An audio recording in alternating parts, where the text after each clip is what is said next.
असली ड्रैगन सम्राट बनने के दूसरे चरण तक पहुंचने के लिए मेजबान को कुछ आवश्यकताओं को पूरा करना होगा। डिंग, वर्तमान में 2 आवश्यकताएं हैं जिन्हें मेजबान को सच्चा ड्रैगन सम्राट बनने के अपने मार्ग पर आगे बढ़ने के लिए पूरा करने की आवश्यकता है। 1. मेजबान के क्षेत्र को 500,000 वर्ग किमी के क्षेत्र में विस्तारित करें। पबफ्यूचर द्वारा विज्ञापन 1,73,000 वर्ग किलोमीटर 5 लाख वर्ग किलोमीटर। 2. पौराणिक ड्रैगन पैलेस बनाने के लिए आवश्यक सामग्री इकट्ठा करें। आवश्यक सामग्री 100 टन सोना, 50 टन चांदी, 50,000 स्पिरिट स्टोन, 100 टन परिष्कृत लोहा। मैं आसानी से अपने क्षेत्र का विस्तार कर सकता हूं, लेकिन मुझे ये सारी सामग्री कहां से मिलेगी? 100 टन सोना प्राप्त करना तो दूर की बात है, सिर्फ 50 टन चांदी प्राप्त करना भी बहुत मुश्किल होगा। अभी इस्तारिन साम्राज्य का विकास हो रहा था। पिछले महीने आदित्य ने अपने खजाने में मौजूद लगभग सभी सोने के सिक्कों का इस्तेमाल अलग अलग शहरों में कई नई परियोजनाओं को शुरू करने में किया था। इन परियोजनाओं से उसे मुनाफा मिलने में कुछ समय लगेगा।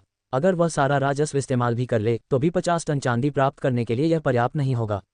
आदित्य को कोई और तरीका तलाशना होगा। हालांकि मैंने बंदरगाह शहर खोल दिया है, लेकिन शहर अभी भी पूरा होने से बहुत दूर है। बंदरगाह शहर का निर्माण कार्य पूरा होने में कम से कम 1 महीना और लगेगा। अभी आदित्य की जगह वॉटसन विदेशी व्यापारियों से बातचीत कर रहा था और विदेशी सामान को इस्तारिन साम्राज्य में ला रहा था। जैसे ही बंदरगाह शहर का निर्माण पूरा हो जाएगा, आदित्य को पैसे की चिंता नहीं करनी पड़ेगी। उस समय उसके राज्य का राजस्व लगभग 3 गुना बढ़ जाएगा। लेकिन मैं इतना लंबा इंतजार नहीं करना चाहता। अमीर बनने का सबसे तेज तरीका दूसरों से लूट करना है। आदित्य ने अपनी आंखें बंद कर लीं और एक लक्ष्य की तलाश करने लगा जिसे वह अपने राज्य में वापस लौटने के तुरंत बाद लूट सकता था। नेपोका साम्राज्य के साथ शांति संधि समझौते के कारण मैं उन पर हमला नहीं कर सकता। जैसा कि मेरे पास सवाल है, इसलिए मेरे पास एकमात्र विकल्प नेपोका और थेरा साम्राज्य से परे देखना होगा। नेपोका और थेरा साम्राज्य से परे जो था वह 2 स्तरीय राज्यों की एक श्रृंखला थी जो लगातार एक दूसरे के साथ लड़ती थी। मैं 1 महीने में उन 2 स्तरीय राज्यों पर विजय प्राप्त कर सकता हूं। लेकिन मेरा ये कार्य नाइलैंड और थेरा किंगडम के साथ हमारे गठबंधन में दरार ला सकता है। उन राज्यों पर विजय प्राप्त करने का मतलब होगा कि इस्तारिन किंगडम थेरा और नाइलैंड के साम्राज्य को 2 तरफ से घेर लेगा। ऐसा नहीं था कि आदित्य को शुरू से ही गठबंधन की बहुत परवाह थी। अपनी वर्तमान शक्तियों को देखते हुए वह नाइलैंड किंगडम से भी निपट सकता है। यह अध्याय नवंबर ALBIN-CO द्वारा अपडेट किया गया है। आदित्य को थोड़ी चिंता थी कि नाइलैंड, थेरा और नेपोका साम्राज्य के बीच गठबंधन हो गया है। अगर आदित्य नाइलैंड या थेरा साम्राज्य को नाराज करके गठबंधन तोड़ देता है तो उसे यकीन था कि ये तीनों साम्राज्य तुरंत इस्तारिन साम्राज्य को खत्म करने के लिए हाथ मिला लेंगे। राजनीति में कोई सच्चा दोस्त नहीं होता, हर कोई अपने हित के लिए लड़ता था। अगर नाइलैंड साम्राज्य ने इस्तारिन साम्राज्य को उभरती हुई शक्ति के रूप में नहीं देखा होता तो वे चुपचाप नेपोका साम्राज्य का समर्थन करना जारी रखते। नाइलैंड साम्राज्य ने केवल आदित्य को नाइलैंड साम्राज्य पर हमला करने से रोकने के लिए गठबंधन बनाया था जब वर्तमान राजा सिंहासन से हट जाता है। नाइलैंड साम्राज्य के राजकुमारों के बीच उत्तराधिकार का गृहयुद्ध अपरिहार्य है। भले ही पुराने राजा ऐसा नहीं चाहते थे, लेकिन चीजें पहले ही उस दिशा में जा चुकी हैं। जब ऐसा होगा तो नाइलैंड साम्राज्य अपने सबसे कमजोर दौर से गुजरेगा। कम से कम अगले कुछ महीनों तक मुझे नहीं लगता कि कोई भी राज्य युद्ध शुरू करेगा। यहाँ तक कि नेपोका राज्य के राजा एथन भी अजीब तरह से चुप रहे हैं। यह विशेष रूप से अजीब था क्योंकि वह एक गर्म खून वाले व्यक्ति थे। एक और जगह जिस पर मैं पर्याप्त ध्यान नहीं दे रहा हूँ वह है समुद्र। इस्तारिन साम्राज्य बहुत भाग्यशाली था कि यह साम्राज्य समुद्र के ठीक बगल में स्थित था। पबफ्यूचर द्वारा विज्ञापन, समुद्र खजानों से भरा है। आदित्य ने अपनी आंखें बंद कर ली क्योंकि उसके मन में अपने इलाके के पास समुद्र की खोज करने की योजना बनने लगी थी। आदित्य 500 समुद्री कल्पित बॉनों का उपयोग कर सकता है जिन्हें उसने गुलाम व्यापारी से खरीदा था। शायद मैं पानी के नीचे भी लड़ सकता हूँ। आदित्य इस संभावना के बारे में निश्चित नहीं था, लेकिन उसने महसूस किया कि जब उसका वंश दिव्य श्रेणी में विकसित हो जाएगा तो वह पानी के नीचे भी रह सकता है। थेरा के राज्य और नाइलैंड के राज्य के साथ गठबंधन किया, वहां भी बाहर है। लगभग 10 मिनट तक चुपचाप सोचने के बाद आदित्य ने अपना सिर हिलाया और लिविंग रूम से बाहर जाने के लिए खड़ा हुआ। जल्द ही या बाद में एक और युद्ध होगा। जैसे ही पुराने नाइलैंड राजा का निधन हो जाता है या जब राजा एथन का धैर्य खत्म हो जाता है तो एक और युद्ध शुरू हो जाएगा। उस समय मेरे पास अपने राज्य का विस्तार करने का मौका होगा और आखिरकार मेरे पास अपने राज्य को एक साम्राज्य में बदलने का मौका होगा। योजक चिन्ह। शाम हो चुकी थी, आसमान लाल नारंगी रंग का हो चुका था। ऐसा लग रहा था कि अपोगेर शहर मानलहर और गॉब्लिन आक्रमण से उबर चुका है। नागरिक खुश दिख रहे थे और शहर पहले की तरह जीवंत था। शहर के चारों ओर बहुरंगी रोशनी जगमगा रही थी। इस शहर के निवासी ही बता सकते हैं कि आज अपोगेर शहर में आम दिनों से ज्यादा भीड़ थी। पूरा शहर लोगों से भरा हुआ था। इतना ही नहीं, पूरे शहर को खूबसूरती से रंग रोगन से सजाया गया था। दीवारों पर भित्ति चित्र बनाए गए थे और सैकड़ों सैनिक गरीबों और जरूरतमंदों को मुफ्त खाना खिलाते नजर आ रहे थे। आज हर वर्ग के लोगों के चेहरे पर बड़ी मुस्कान थी। चाहे गरीब हो या अमीर, सभी मुस्कुरा रहे थे, बहुत खुश दिख रहे थे। आज का दिन खास था। आज का दिन किसी त्योहार जैसा था। आज कीमिया की देवी ऑनॉट परिवार की राजकुमारी और महाद्वीप की सबसे खूबसूरत महिला का जन्मदिन था। हर साल एडम और सोफी अपनी बेटी का जन्मदिन मनाने के लिए अपनी आय का एक बड़ा हिस्सा खर्च करते थे। जूलिया और सोफी का विचार था कि गरीबों और ज़रूरतमंदों को भोजन दिया जाए। हर साल इस दिन इस शहर के लोगों को एक ऐसा त्यौहार देखने को मिलता है जो उन्हें खुशी और आनंद देता है। पूरे शहर में 10,000 से ज़्यादा सैनिकों की गश्त और सुरक्षा थी। न तो एडम और न ही सोफी चाहते थे कि कोई उनकी बेटी के जन्मदिन में बाधा डाले।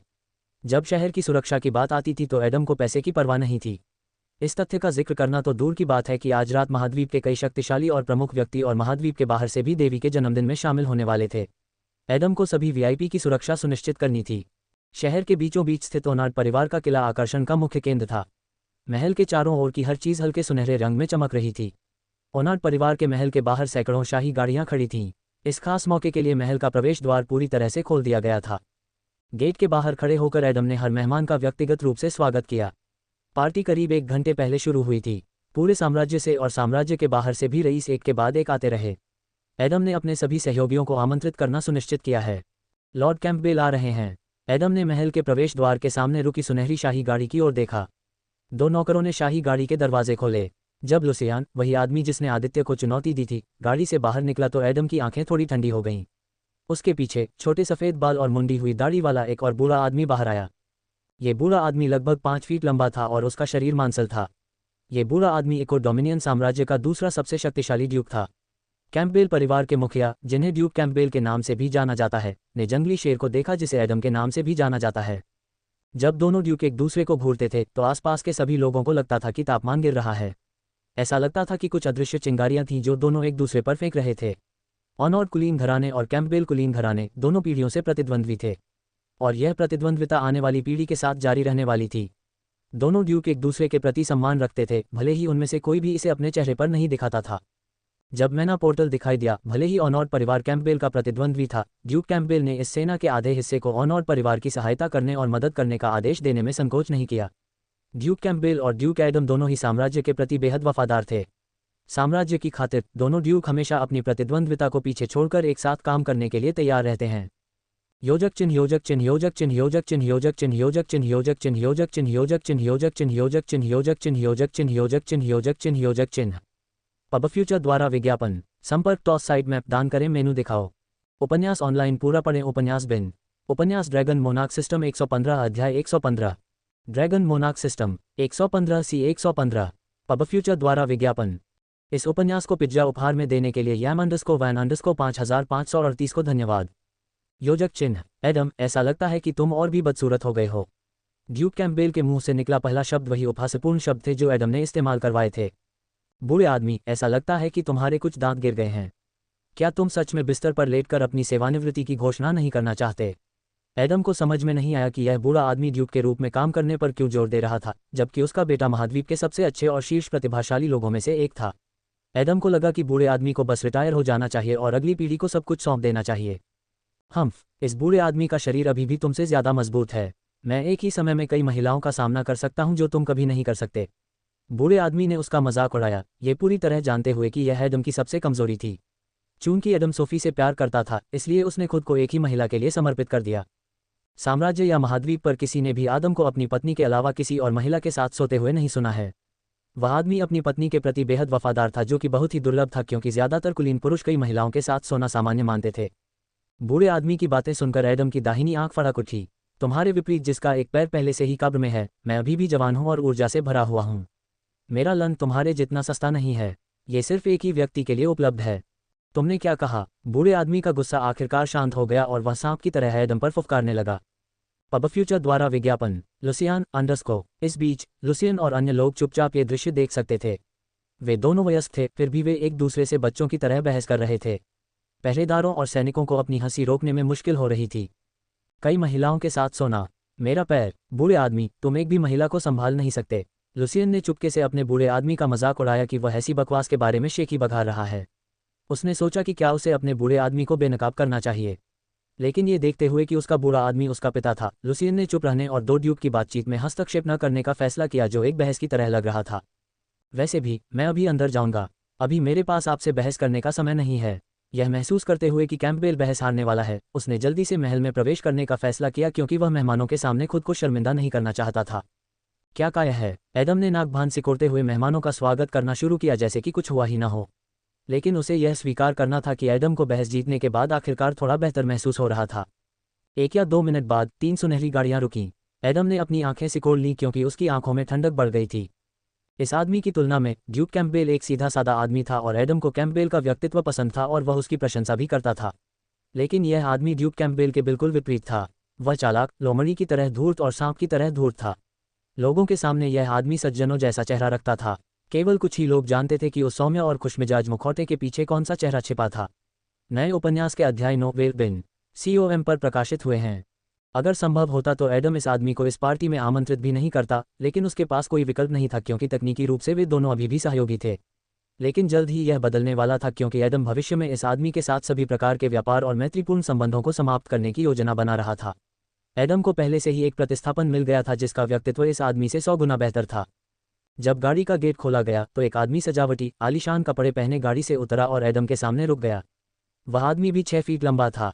उसके छोटे सुनहरे बाल थे और माथे पर बैंग्स थे। उसका चेहरा इतना सुंदर था कि एक मुस्कान से ही वह ज्यादातर महिलाओं का दिल जीत सकता था। शुभ संध्या लॉर्ड एडम, मुझे उम्मीद है कि मैं जन्मदिन की पार्टी के लिए देर से नहीं पहुंचूंगा। उस आदमी के चेहरे पर एक सौम्य मुस्कान थी, लेकिन एडम जानता था कि यह मुस्कान सौम्य नहीं थी। उस आदमी ने हाथ मिलाने के लिए अपना दाहिना हाथ आगे बढ़ाया। Good evening Lord Edison. पड़ोसी साम्राज्य के ड्यूक एडिसन ने एडम की आवाज़ में ठंडक महसूस की। उसने ठंडक को अनदेखा करने का नाटक किया और एडम से हाथ मिलाया। भगवान एडम, आपके सभी शहीद सैनिकों के प्रति मेरी संवेदनाएं जो भूतों के आक्रमण में मारे गए। जिस तरह से यह आदमी बोल रहा था, ऐसा लग रहा था जैसे वह इस ग्रह का सबसे मासूम आदमी था। जब उसने ये शब्द कहे तो एडिसन के चेहरे पर एक उदास मुस्कान थी। एडम को अंदर से पता था कि यह उदास चेहरा एक भ्रम के अलावा और कुछ नहीं था। दुर्भाग्य से जंगली शेर ने बहुत पहले ही इस भ्रम को समझ लिया था। लेकिन अभी के लिए एडम ने एडिसन के साथ खेलने का फैसला किया। पब फ्यूचर द्वारा विज्ञापन। मेरे दामाद की बदौलत हम एक बड़ी दुर्घटना से बच पाए। ये जानते हुए कि आदित्य ही वह कारण था जिसके कारण एडिसन आज रात यहाँ आया था, एडम ने ड्यूक एडिसन के घावों पर नमक छिड़कने में संकोच नहीं किया, खासकर आदित्य के बारे में बात करके उसे अपना दामाद कहकर। जैसा कि अपेक्षित था, एडिसन का चेहरा बदसूरत हो गया जो केवल कुछ सेकंड के लिए ही रहा। लेकिन वह छोटा सा सेकंड एडम को संतुष्ट करने के लिए पर्याप्त से अधिक था। लॉर्ड एडम, भूतों के आक्रमण के बारे में मैं आपसे बहुत क्षमा चाहता हूँ। मैं आपके आक्रमण में आपकी मदद करने के लिए एक सेना भेजना चाहता था, लेकिन हाल ही में डाकुओं के एक समूह ने मेरे क्षेत्र में परेशानी खड़ी कर दी है। मुझे डाकुओं पर अपना ध्यान केंद्रित करना पड़ा। यहाँ हर कोई जानता था कि एडिसन झूठ बोल रहा था। एडिसन के शब्दों में एक और छिपा हुआ अर्थ था। एडिसन को भूतों से लड़ने में अपने सहयोगी एडम की मदद करने के लिए सुदृढ़ीकरण भेजने की तुलना में डाकुओं की देखभाल करने की अधिक परवाह थी। लॉर्ड एडिसन, आपको माफ़ी मांगने की कोई ज़रूरत नहीं है। अगर मैं आपकी जगह होता तो मैं भी यही करता। एडम भी परोक्ष रूप से एडिसन को जवाब दे रहा था। एडम उसे बता रहा था कि वह भी सुदृढ़ीकरण नहीं भेजता। इस समय दोनों ड्यूक्स को अपने दिल की गहराई में पता था कि वह गठबंधन, जिससे एक समय कई रईस और ड्यूक्स ईर्ष्या करते थे, टूट चुका है। मैं अपने बेटे की शादी जूलिया से करवाने की योजना बना रहा था, लेकिन मेरी योजना विफल हो गई। जब जूलिया के घर वापस आने की खबर एडिसन के कानों तक पहुंची तो उसने अपने बेटे को जूलिया से मिलने के लिए ऑनॉर्ड महल भेजने की योजना बनाई। लेकिन जब एडम द्वारा अपने दामाद को चुनने की अजीब अफवाह कुलीन वर्ग में फैलने लगी तो उसकी योजना को रोकना पड़ा। थोड़ी खोजबीन के बाद एडिसन को उस लड़के के बारे में पता चला जिसके साथ जूलिया डेट पर गई थी। यही वह क्षण था जब एडिसन ने भूतों के आक्रमण के दौरान ऑनॉर्ड परिवार की मदद न करने का फैसला किया।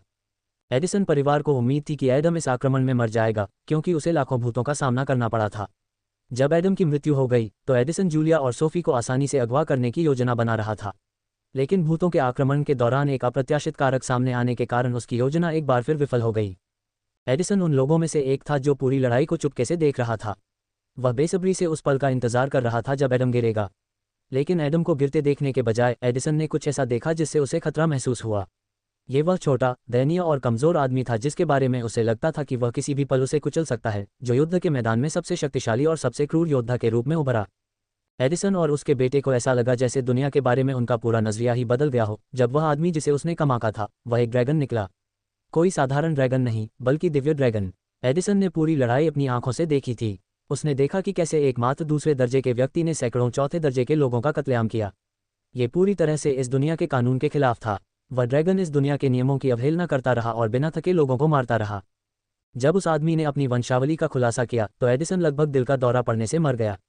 उसके बाद उसने जो देखा उससे उसकी आत्मा लगभग हिल गई। उस आदमी के तीसरे क्रम में पहुंचने के तुरंत बाद उसने एक बहुत शक्तिशाली हमला किया जिससे गॉब्लिन राजा जैसे 5वें क्रम के राक्षस को गंभीर रूप से घायल कर दिया, जो सभी गॉब्लिन में सबसे ऊपर खड़ा था। यह इस दुनिया के तर्क से परे था। इस महान लड़ाई के बाद एडिसन को बुरे सपने आने लगे। उसे ऑनर परिवार की मदद न करने का अफसोस था। एडिसन को यकीन नहीं है कि एडम को आदित्य जैसा कोई व्यक्ति कहाँ से मिला, लेकिन उसे यकीन था कि कीमिया की देवी और दिव्य रक्तरेखा वाले ड्रैगन दोनों के साथ ऑनर परिवार अछूत बन जाएगा। अभी एडिसन इस पार्टी में इसलिए नहीं आया था कि वह चाहता था कि उसका बेटा देवी के साथ मौका तलाशे, बल्कि इसलिए क्योंकि उसे उस अनजान ड्रैगन से डर और खतरा महसूस हो रहा था जिसने अकेले ही लाखों भूतों का वध कर दिया था। एडिसन के दिमाग में अभी एक ही लक्ष्य था और वह था आदित्य के बारे में ज़्यादा जानना। अगर संभव हो तो वह आदित्य को खत्म करना चाहता था ताकि उसके बेटे को जूलिया के साथ मौका मिल सके, लेकिन उसे लगा कि एक दिव्य ड्रैगन का बड़ा बैकग्राउंड होगा। अगर वह लापरवाही से अपनी पहुंच से बाहर किसी के साथ खिलवाड़ करता है तो इसका मतलब सिर्फ इस परिवार का अंत होगा। लॉर्ड एडिसन, आप अंदर क्यों नहीं जाते? पार्टी कुछ ही मिनटों में शुरू होने वाली है। एडिसन ने उदास होकर अपना सिर हिलाया और महल के अंदर चला गया। इस बीच उसे वापस जाते हुए देखकर एडम बुरी तरह मुस्कुराया। जंगली शेर ड्यूक एडिसन जैसे बड़े खतरे को ज़्यादा देर तक रहने नहीं देगा। जल्दी या बाद में एडम उस आदमी का ख्याल रखने वाला था। योजक चिन्ह। वास्तव में उन सभी को बहुत बहुत धन्यवाद जो बहुमूल्य गोल्डन टिकट के साथ समर्थन भेजते हैं। मुझे उम्मीद है कि हम इसे जारी रख सकते हैं। पब फ्यूचर द्वारा विज्ञापन। संपर्क टॉस साइट में दान करें। मेनू दिखाओ। उपन्यास ऑनलाइन पूरा पढ़ें। उपन्यास बिन। उपन्यास ड्रैगन मोनार्क सिस्टम 115 अध्याय 115। ड्रैगन मोनार्क सिस्टम 115 सी 115। पब फ्यूचर द्वारा विज्ञापन। इस उपन्यास को पिज्जा उपहार में देने के लिए याम_वैन_ 5538 को धन्यवाद। योजक चिन्ह। एडम, ऐसा लगता है कि तुम और भी बदसूरत हो गए हो। ड्यूक कैम्पबेल के मुंह से निकला पहला शब्द वही उपहासपूर्ण शब्द थे जो एडम ने इस्तेमाल करवाए थे। बूढ़े आदमी, ऐसा लगता है कि तुम्हारे कुछ दांत गिर गए हैं। क्या तुम सच में बिस्तर पर लेटकर अपनी सेवानिवृत्ति की घोषणा नहीं करना चाहते? एडम को समझ में नहीं आया कि यह बूढ़ा आदमी ड्यूक के रूप में काम करने पर क्यों जोर दे रहा था, जबकि उसका बेटा महाद्वीप के सबसे अच्छे और शीर्ष प्रतिभाशाली लोगों में से एक था। एडम को लगा कि बूढ़े आदमी को बस रिटायर हो जाना चाहिए और अगली पीढ़ी को सब कुछ सौंप देना चाहिए। इस बूढ़े आदमी का शरीर अभी भी तुमसे ज़्यादा मजबूत है। मैं एक ही समय में कई महिलाओं का सामना कर सकता हूं जो तुम कभी नहीं कर सकते। बूढ़े आदमी ने उसका मजाक उड़ाया, ये पूरी तरह जानते हुए कि यह एडम की सबसे कमजोरी थी। चूंकि एडम सोफी से प्यार करता था, इसलिए उसने खुद को एक ही महिला के लिए समर्पित कर दिया।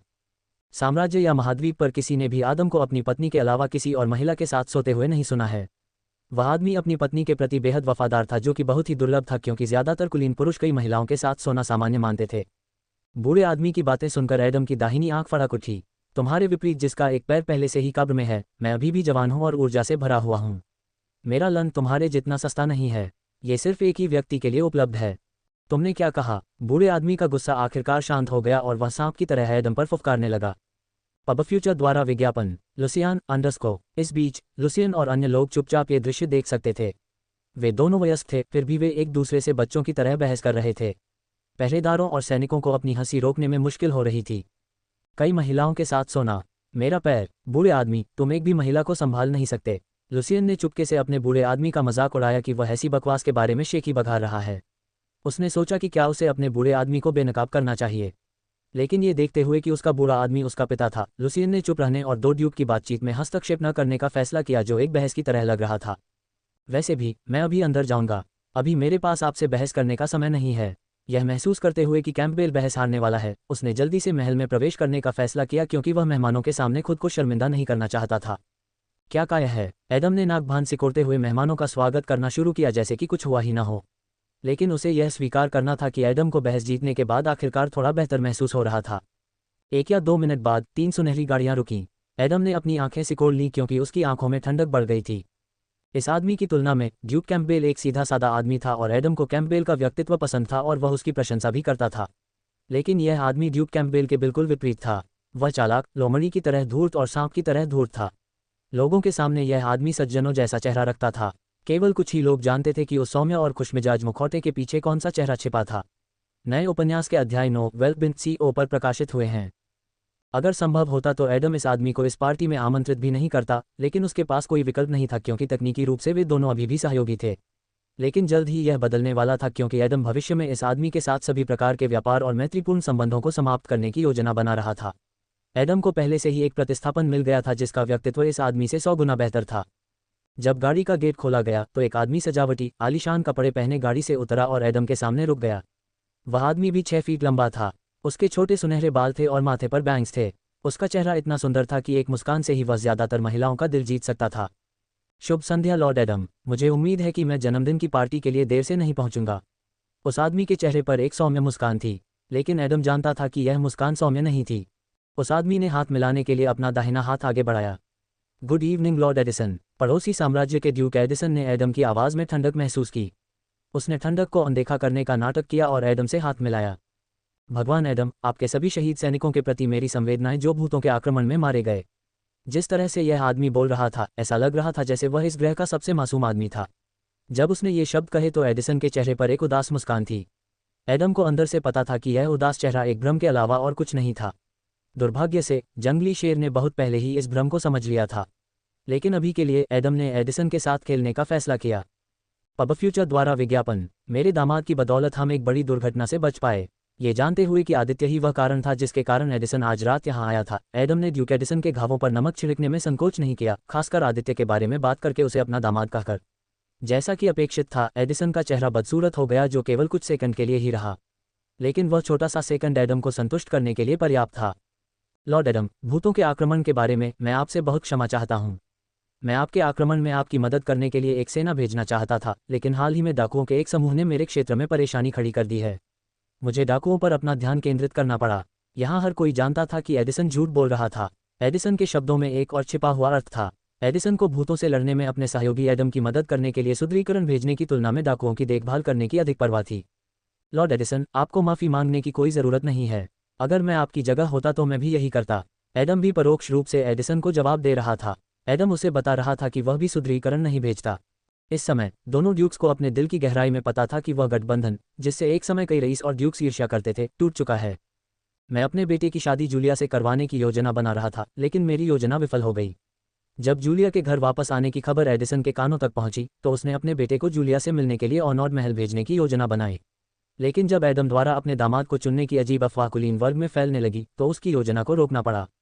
थोड़ी खोजबीन के बाद एडिसन को उस लड़के के बारे में पता चला जिसके साथ जूलिया डेट पर गई थी।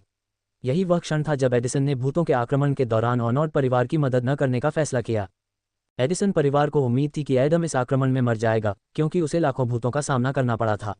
जब एडम की मृत्यु हो गई, तो एडिसन जूलिया और सोफी को आसानी से अगवा करने की योजना बना रहा था। लेकिन भूतों के आक्रमण के दौरान एक अप्रत्याशित कारक सामने आने के कारण उसकी योजना एक बार फिर विफल हो गई। एडिसन उन लोगों में से एक था जो पूरी लड़ाई को चुपके से देख रहा था। वह बेसब्री से उस पल का इंतजार कर रहा था जब एडम गिरेगा। लेकिन एडम को गिरते देखने के बजाय एडिसन ने कुछ ऐसा देखा जिससे उसे खतरा महसूस हुआ। ये वह छोटा, दयनीय और कमज़ोर आदमी था जिसके बारे में उसे लगता था कि वह किसी भी पल उसे कुचल सकता है, जो युद्ध के मैदान में सबसे शक्तिशाली और सबसे क्रूर योद्धा के रूप में उभरा। एडिसन और उसके बेटे को ऐसा लगा जैसे दुनिया के बारे में उनका पूरा नजरिया ही बदल गया हो जब वह आदमी जिसे उसने कम आंका था, वह एक ड्रैगन निकला। कोई साधारण ड्रैगन नहीं, बल्कि दिव्य ड्रैगन। एडिसन ने पूरी लड़ाई अपनी आंखों से देखी थी। उसने देखा कि कैसे एकमात्र दूसरे दर्जे के व्यक्ति ने सैकड़ों चौथे दर्जे के लोगों का कत्लेआम किया। ये पूरी तरह से इस दुनिया के कानून के खिलाफ था। वह ड्रैगन इस दुनिया के नियमों की अवहेलना करता रहा और बिना थके लोगों को मारता रहा। जब उस आदमी ने अपनी वंशावली का खुलासा किया तो एडिसन लगभग दिल का दौरा पड़ने से मर गया। उसके बाद उसने जो देखा उससे उसकी आत्मा लगभग हिल गई। उस आदमी के तीसरे क्रम में पहुंचने के तुरंत बाद उसने एक बहुत शक्तिशाली हमला किया, जिससे गॉब्लिन राजा जैसे पांचवें क्रम के राक्षस को गंभीर रूप से घायल कर दिया, जो सभी गॉब्लिन में सबसे ऊपर खड़ा था। यह इस दुनिया के तर्क से परे था। इस महान लड़ाई के बाद एडिसन को बुरे सपने आने लगे। उसे ऑनर परिवार की मदद न करने का अफसोस था। एडिसन को यकीन नहीं है कि एडम को आदित्य जैसा कोई व्यक्ति कहाँ से मिला, लेकिन उसे यकीन था कि कीमिया की देवी और दिव्य रक्तरेखा वाले ड्रैगन दोनों के साथ ऑनर परिवार अछूत बन जाएगा। अभी एडिसन इस पार्टी में इसलिए नहीं आया था कि वह चाहता था कि उसका बेटा देवी के साथ मौका तलाशे, बल्कि इसलिए क्योंकि उसे उस अनजान ड्रैगन से डर और खतरा महसूस हो रहा था जिसने अकेले ही लाखों भूतों का वध कर दिया था। एडिसन के दिमाग में अभी एक ही लक्ष्य था और वह था आदित्य के बारे में ज़्यादा जानना। अगर संभव हो तो वह आदित्य को खत्म करना चाहता था ताकि उसके बेटे को जूलिया के साथ मौका मिल सके, लेकिन उसे लगा कि एक दिव्य ड्रैगन का बड़ा बैकग्राउंड होगा। अगर वह लापरवाही से अपनी पहुंच से बाहर किसी के साथ खिलवाड़ करता है तो इसका मतलब सिर्फ इस परिवार का अंत होगा। लॉर्ड एडिसन, आप अंदर क्यों नहीं चले जाते? पार्टी कुछ ही मिनटों में शुरू होने वाली है। एडिसन ने उदास होकर अपना सिर हिलाया और महल के अंदर चला गया। इस बीच उसे वापस जाते हुए देखकर एडम बुरी तरह मुस्कुराया। जंगली शेर ड्यूक एडिसन जैसे बड़े खतरे को ज्यादा देर तक रहने नहीं देगा। जल्दी या बाद में एडम उस आदमी का ख्याल रखने वाला था। योजक चिन्ह। वास्तव में उन सभी को बहुत बहुत धन्यवाद जो बहुमूल्य गोल्डन टिकट के साथ समर्थन भेजते हैं। मुझे उम्मीद है कि हम इसे जारी रख सकते हैं। पब फ्यूचर द्वारा विज्ञापन। संपर्क टॉस साइड मैप दान करें। मेनू दिखाओ। उपन्यास ऑनलाइन पूरा पढ़ें। उपन्यास बिन। उपन्यास ड्रैगन मोनार्क सिस्टम 116 अध्याय 116। Dragon monarch system 116 C 116। Pub future द्वारा विज्ञापन।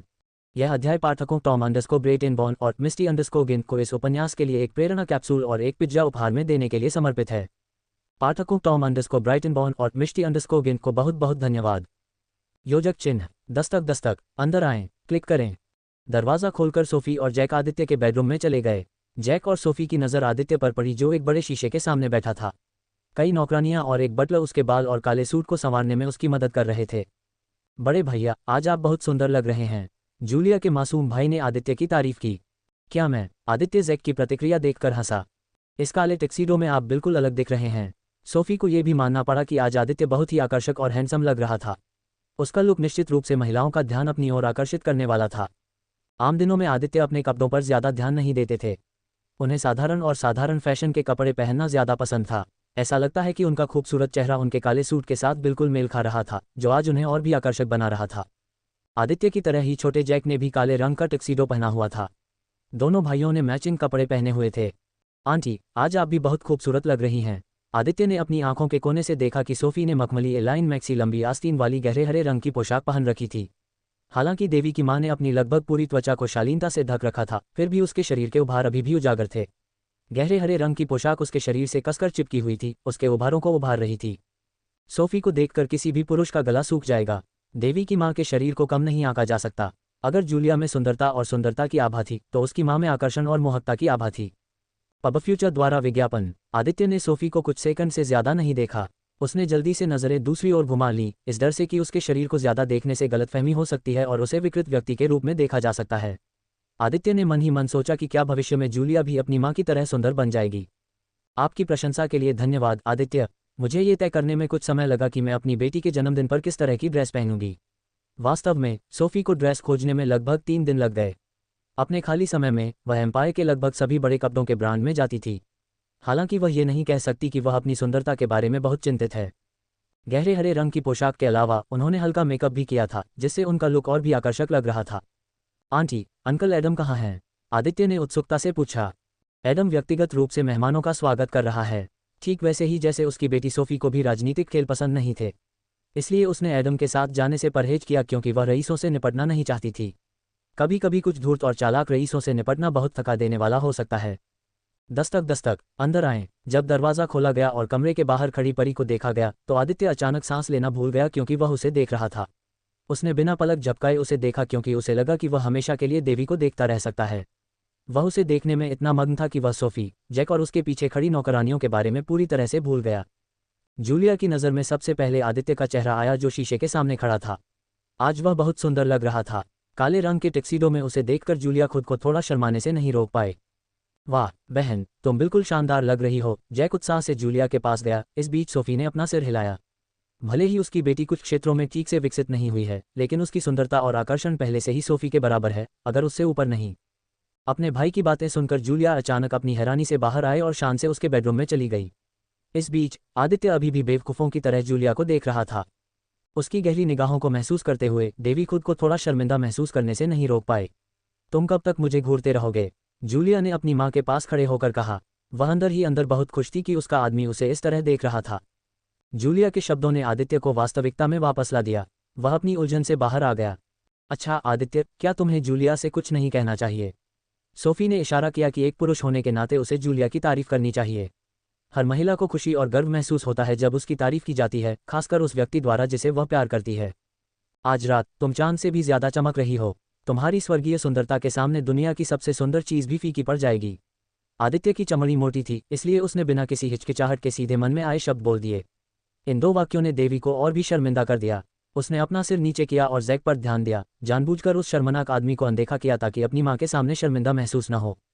आज रात जूलिया ने बिना आस्तीन का गहरे हरे रंग का रेशमी गाउन पहना हुआ था। मां और बेटी दोनों ने एक ही रंग की ड्रेस पहनी हुई थी। गाउन ने उसके शरीर को पूरी तरह से ढक रखा था। आज रात उसने अपने बालों को एक ब्रेडेड बन में बांधा था, जिससे उसका सेक्सी नब दिखाई दे रहा था। जूलिया को आज रात के कार्यक्रम का मुख्य आकर्षण बनना तय था। योजक चिन्ह। पब फ्यूचर द्वारा विज्ञापन। योजक चिन्ह। अब तक लगभग सभी मेहमान आ चुके थे। कोई भी इस कार्यक्रम को 2 सरल कारणों से मिस नहीं करना चाहता था। पहला कारण ओनार्ड के कुलीन घराने और कीमिया देवी जूलिया के साथ अपने संबंधों को मजबूत करना था। दूसरा कारण यह था कि हर कोई देवी के भावी पति से मिलना चाहता था और उसका दोस्त बनने की कोशिश करना चाहता था। राजकुमारी और राजकुमारी के मंगेतर के साथ घनिष्ठ संबंध बनाने से उन्हें कई तरह से लाभ होगा। भले ही आदित्य की कोई कुलीन पृष्ठभूमि नहीं थी, लेकिन उसकी शक्ति और उसका वंश कुलीनों को यह समझाने के लिए पर्याप्त था कि आदित्य के दोस्त बनने से उन्हें लाभ होगा। इस तथ्य का उल्लेख नहीं करना चाहिए कि सम्राट खुद भी आदित्य के पक्ष में थे। एक मधुर रोमांटिक धुन बजाई जा रही थी। बटलर और नौकरानियां मेहमानों को पेय और विभिन्न प्रकार की प्रसिद्ध और महंगी वाइन परोसने में व्यस्त थीं। कुछ रईस गोल मेजों पर बैठे थे और एक दूसरे से बातें कर रहे थे, जबकि कुछ अपने साथियों के साथ नाच रहे थे। ज्यादातर निचले दर्जे के रईस विभिन्न साम्राज्यों के उच्च दर्जे के रईसों के पास जाते और उनसे अच्छा प्रभाव छोड़ने की उम्मीद में उनका अभिवादन करते। प्रभु एडम, मुझे आशा है कि मैं देर से नहीं आऊंगा। एडम, जो चुपचाप शराब पीते हुए किसी अन्य व्यक्ति से बात कर रहा था, उसने अपना ध्यान उस कुलीन व्यक्ति की ओर लगाया जो उसका स्वागत करने आया था। सर इवान, आप यहाँ हैं। आपसे मिलकर अच्छा लगा। आप देर से नहीं आए सर इवान। क्या आप कुछ शराब पीना चाहेंगे? इवान एक निम्न श्रेणी का कुलीन था, लेकिन एडम अन्य उच्च श्रेणी के कुलीनों के विपरीत निम्न श्रेणी के कुलीनों को नीची नज़र से नहीं देखता था। इवान हाल ही में साम्राज्य का एक कुलीन बन गया था क्योंकि उसने साम्राज्य के सबसे वांछित अपराधियों में से एक को मारकर सम्राट को खुश करने में कामयाबी हासिल की थी। इवान केवल 33 वर्ष का था, फिर भी वह शुरुआती 4 क्रम तक पहुंच गया था। सम्राट इस तरह की प्रतिभा को पोषित करना चाहता था जो साम्राज्य के प्रति वफादार थे। मैं बाद में कुछ शराब पी लूंगा। वैसे मेरे क्षेत्र की अर्थव्यवस्था में मेरी मदद करने के लिए आपका बहुत बहुत धन्यवाद। भविष्य में अगर मैं आपकी दयालुता का बदला चुकाने के लिए कुछ कर सकता हूं तो कृपया मुझसे पूछने में संकोच न करें। एडम ने संतुष्ट मुस्कान के साथ सिर हिलाया। एडम को इवान जैसे लोग पसंद हैं। दुर्भाग्य से इस ठंडी दुनिया में इवान जैसे लोग बहुत कम थे। ज्यादातर लोग सत्ता हासिल करने पर खुद को खो देते हैं। वे सोचने लगते हैं कि वे दुनिया के शीर्ष पर खड़े हैं। ये लेडी सोफी है। वह हमेशा की तरह शानदार लग रही है। इतने सालों बाद भी वह वैसी ही दिखती है। इवान, एडम और अन्य रईसों ने बात करना बंद कर दिया और अपना ध्यान सोफी की ओर लगाया जो शान से एडम की ओर चली गई। यहाँ तक कि एडम के नफरत करने वालों को भी यह स्वीकार करना होगा कि एडम ने सुनहरी तितली पाने में कामयाबी हासिल की थी। अगर जूलिया महाद्वीप की सबसे खूबसूरत लड़की थी तो निस्संदेह उसकी माँ पूरे साम्राज्य में सबसे खूबसूरत होगी। लेडी सोफी को देखकर कई कुलीन महिलाएं उनके पास चली आईं। भले ही सोफी यह नहीं दिखाती, लेकिन कुलीन मंडली पर उसका भी बड़ा प्रभाव था। अपने खाली समय में वह अधिक से अधिक संपर्क बनाने के लिए महिला कुलीन सभाओं और पार्टियों में सक्रिय रूप से भाग लेती थी। ये कहना गलत नहीं होगा कि सोफी शाही रानी से भी अधिक प्रभावशाली थी। महामहिम, एको डोमिनियन के सम्राट आ रहे हैं। अचानक पूरे स्थान पर सन्नाटा छा गया। जो रईस बैठे थे और शराब पी रहे थे वे सम्राट का अभिवादन करने के लिए खड़े हो गए। जब सुनहरे दरवाजे खोले गए तो सबसे पहले जो चीज़ सभी ने देखी वह थी सम्राट का चेहरा। किसने सोचा होगा कि एको डोमिनियन के सम्राट व्यक्तिगत रूप से इस जन्मदिन की पार्टी में शामिल होंगे? लेकिन इससे ये भी पता चलता है कि सम्राट खुद जूलिया और उसके भावी पति आदित्य को कितना महत्व देते हैं। जब सम्राट अपने शाही रक्षकों के साथ अंदर आया, जो हमेशा सम्राट के इर्द गिर्द रहते हैं, तो एडम और सोफी के चेहरे पर गंभीर भाव थे। सच कहें तो न तो सोफी और न ही एडम चाहते थे कि सम्राट इस कार्यक्रम में शामिल हो, क्योंकि उनकी मौजूदगी से पूरा माहौल तनावपूर्ण हो जाएगा। कोई भी जन्मदिन की पार्टी का आनंद नहीं ले पाएगा। सम्राट ने धीरे से मुस्कुराते हुए एडम और सोफी की दिशा में कदम बढ़ाया। इस समय वे दोनों ही आकर्षण का केंद्र थे। एडम, मुझे उम्मीद है कि मैं बहुत देर से नहीं आया हूँ। राजकुमारी जूलिया कहाँ है? मुझे वह कहीं नहीं दिख रही। सम्राट ने पूछते हुए इधर उधर देखा। लेडी जूलिया और युवा मास्टर आदित्य अब प्रवेश करने जा रहे हैं। एडम, सोफी, सम्राट, इवान, कैम्पबेल, एडिसन और हर दूसरे मेहमान ने अपना ध्यान दूसरे दरवाजे की ओर लगाया। पहले बंद किए गए सुनहरे दरवाजे 2 पहरेदारों ने खोल दिए, जिससे हर कोई 2 लोगों के चेहरे देख सका। योजक चिन्ह। वास्तव में उन सभी को बहुत बहुत धन्यवाद जो बहुमूल्य गोल्डन टिकट के साथ समर्थन भेजते हैं। मुझे उम्मीद है कि हम इसे जारी रख सकते हैं। पब फ्यूचर द्वारा विज्ञापन। संपर्क टॉस साइट में दान करें। मेनू दिखाओ। उपन्यास ऑनलाइन पूरा पढ़ें। उपन्यास बिन। उपन्यास ड्रैगन मोनार्क सिस्टम 117 बोनस अध्याय। अध्याय 117। ड्रैगन मोनार्क सिस्टम 117 बोनस अध्याय। पब फ्यूचर द्वारा विज्ञापन। यह अध्याय पाठकों टॉम अंडरस्कोर ब्राइटनबॉर्न और चीजी 42 को इस उपन्यास के लिए एक पिज्जा और एक प्रेरणा कैप्सूल उपहार में देने के लिए समर्पित है। पाठकों टॉम अंडरस्कोर ब्राइटनबॉर्न और चीजी 42 को बहुत बहुत धन्यवाद। योजक चिन्ह। लेडी जूलिया और युवा मास्टर आदित्य अब प्रवेश करने जा रहे हैं। एडम, सोफी, सम्राट, इवान, कैम्पबेल, एडिसन और हर दूसरे मेहमान ने अपना ध्यान दूसरे दरवाजे की ओर लगाया। पहले बंद किए गए सुनहरे दरवाजे 2 पहरेदारों ने खोल दिए, जिससे हर कोई 2 लोगों के चेहरे देख सका। जब सुनहरे दरवाजे खोले गए तो आदित्य को तुरंत सैकड़ों नजरों का एहसास हुआ। एक दिव्य ड्रैगन होने के नाते वह नजरों के प्रति संवेदनशील था। हालांकि वह लोगों की भावनाओं को महसूस नहीं कर सकता, लेकिन वह दुर्भावनापूर्ण नजरों के प्रति संवेदनशील है। अभी कीमिया की देवी जूलिया ने अपना बायां हाथ आदित्य के दाएं हाथ में बांध रखा था। दंपति धीरे धीरे और शान से एडम की दिशा में चलने लगे। इतने सारे उच्च वर्ग के लोगों के सामने आदित्य को जरा भी घबराहट महसूस नहीं हुई। अपने पिछले जन्म में एक राजनेता के रूप में वह सैकड़ों अरबपतियों से मिल चुका था। साथ ही पिछले जन्म का आदित्य अनुभवी भी था, क्योंकि वह पहले भी राजकुमार के रूप में कई पार्टियों में शामिल हो चुका था। उनके हर कदम एक ही समय पर उठाए गए थे। आदित्य की दाहिनी बांह पकड़े हुए राजकुमारी के चेहरे पर गर्व भरी मुस्कान थी। वह निश्चित रूप से कुछ महिला रईसों के चेहरों पर ईर्ष्या की झलक देख सकती थी। इस बीच आदित्य का पूरा ध्यान एक आदमी पर था जो एडम के बगल में खड़ा था। उस आदमी ने आलीशान कपड़े पहने हुए थे और उसकी पीठ पर एक सुनहरा लबादा था। एक नज़र में ही आदित्य को पता चल गया कि उसका सुनहरा लबादा कोई साधारण लबादा नहीं था। सुनहरा लबादा सम्राट की रक्षा के लिए बनाया गया एक प्रकार का शिल्प था, ताकि कोई हत्यारा सम्राट पर छुपकर हमला करके उसे मार सके। पब फ्यूचर द्वारा विज्ञापन। आदित्य से करीब 20 मीटर दूर खड़ा वह व्यक्ति करीब 5 फीट 10 इंच लंबा था। उसका शरीर दुबला पतला और त्वचा गोरी थी।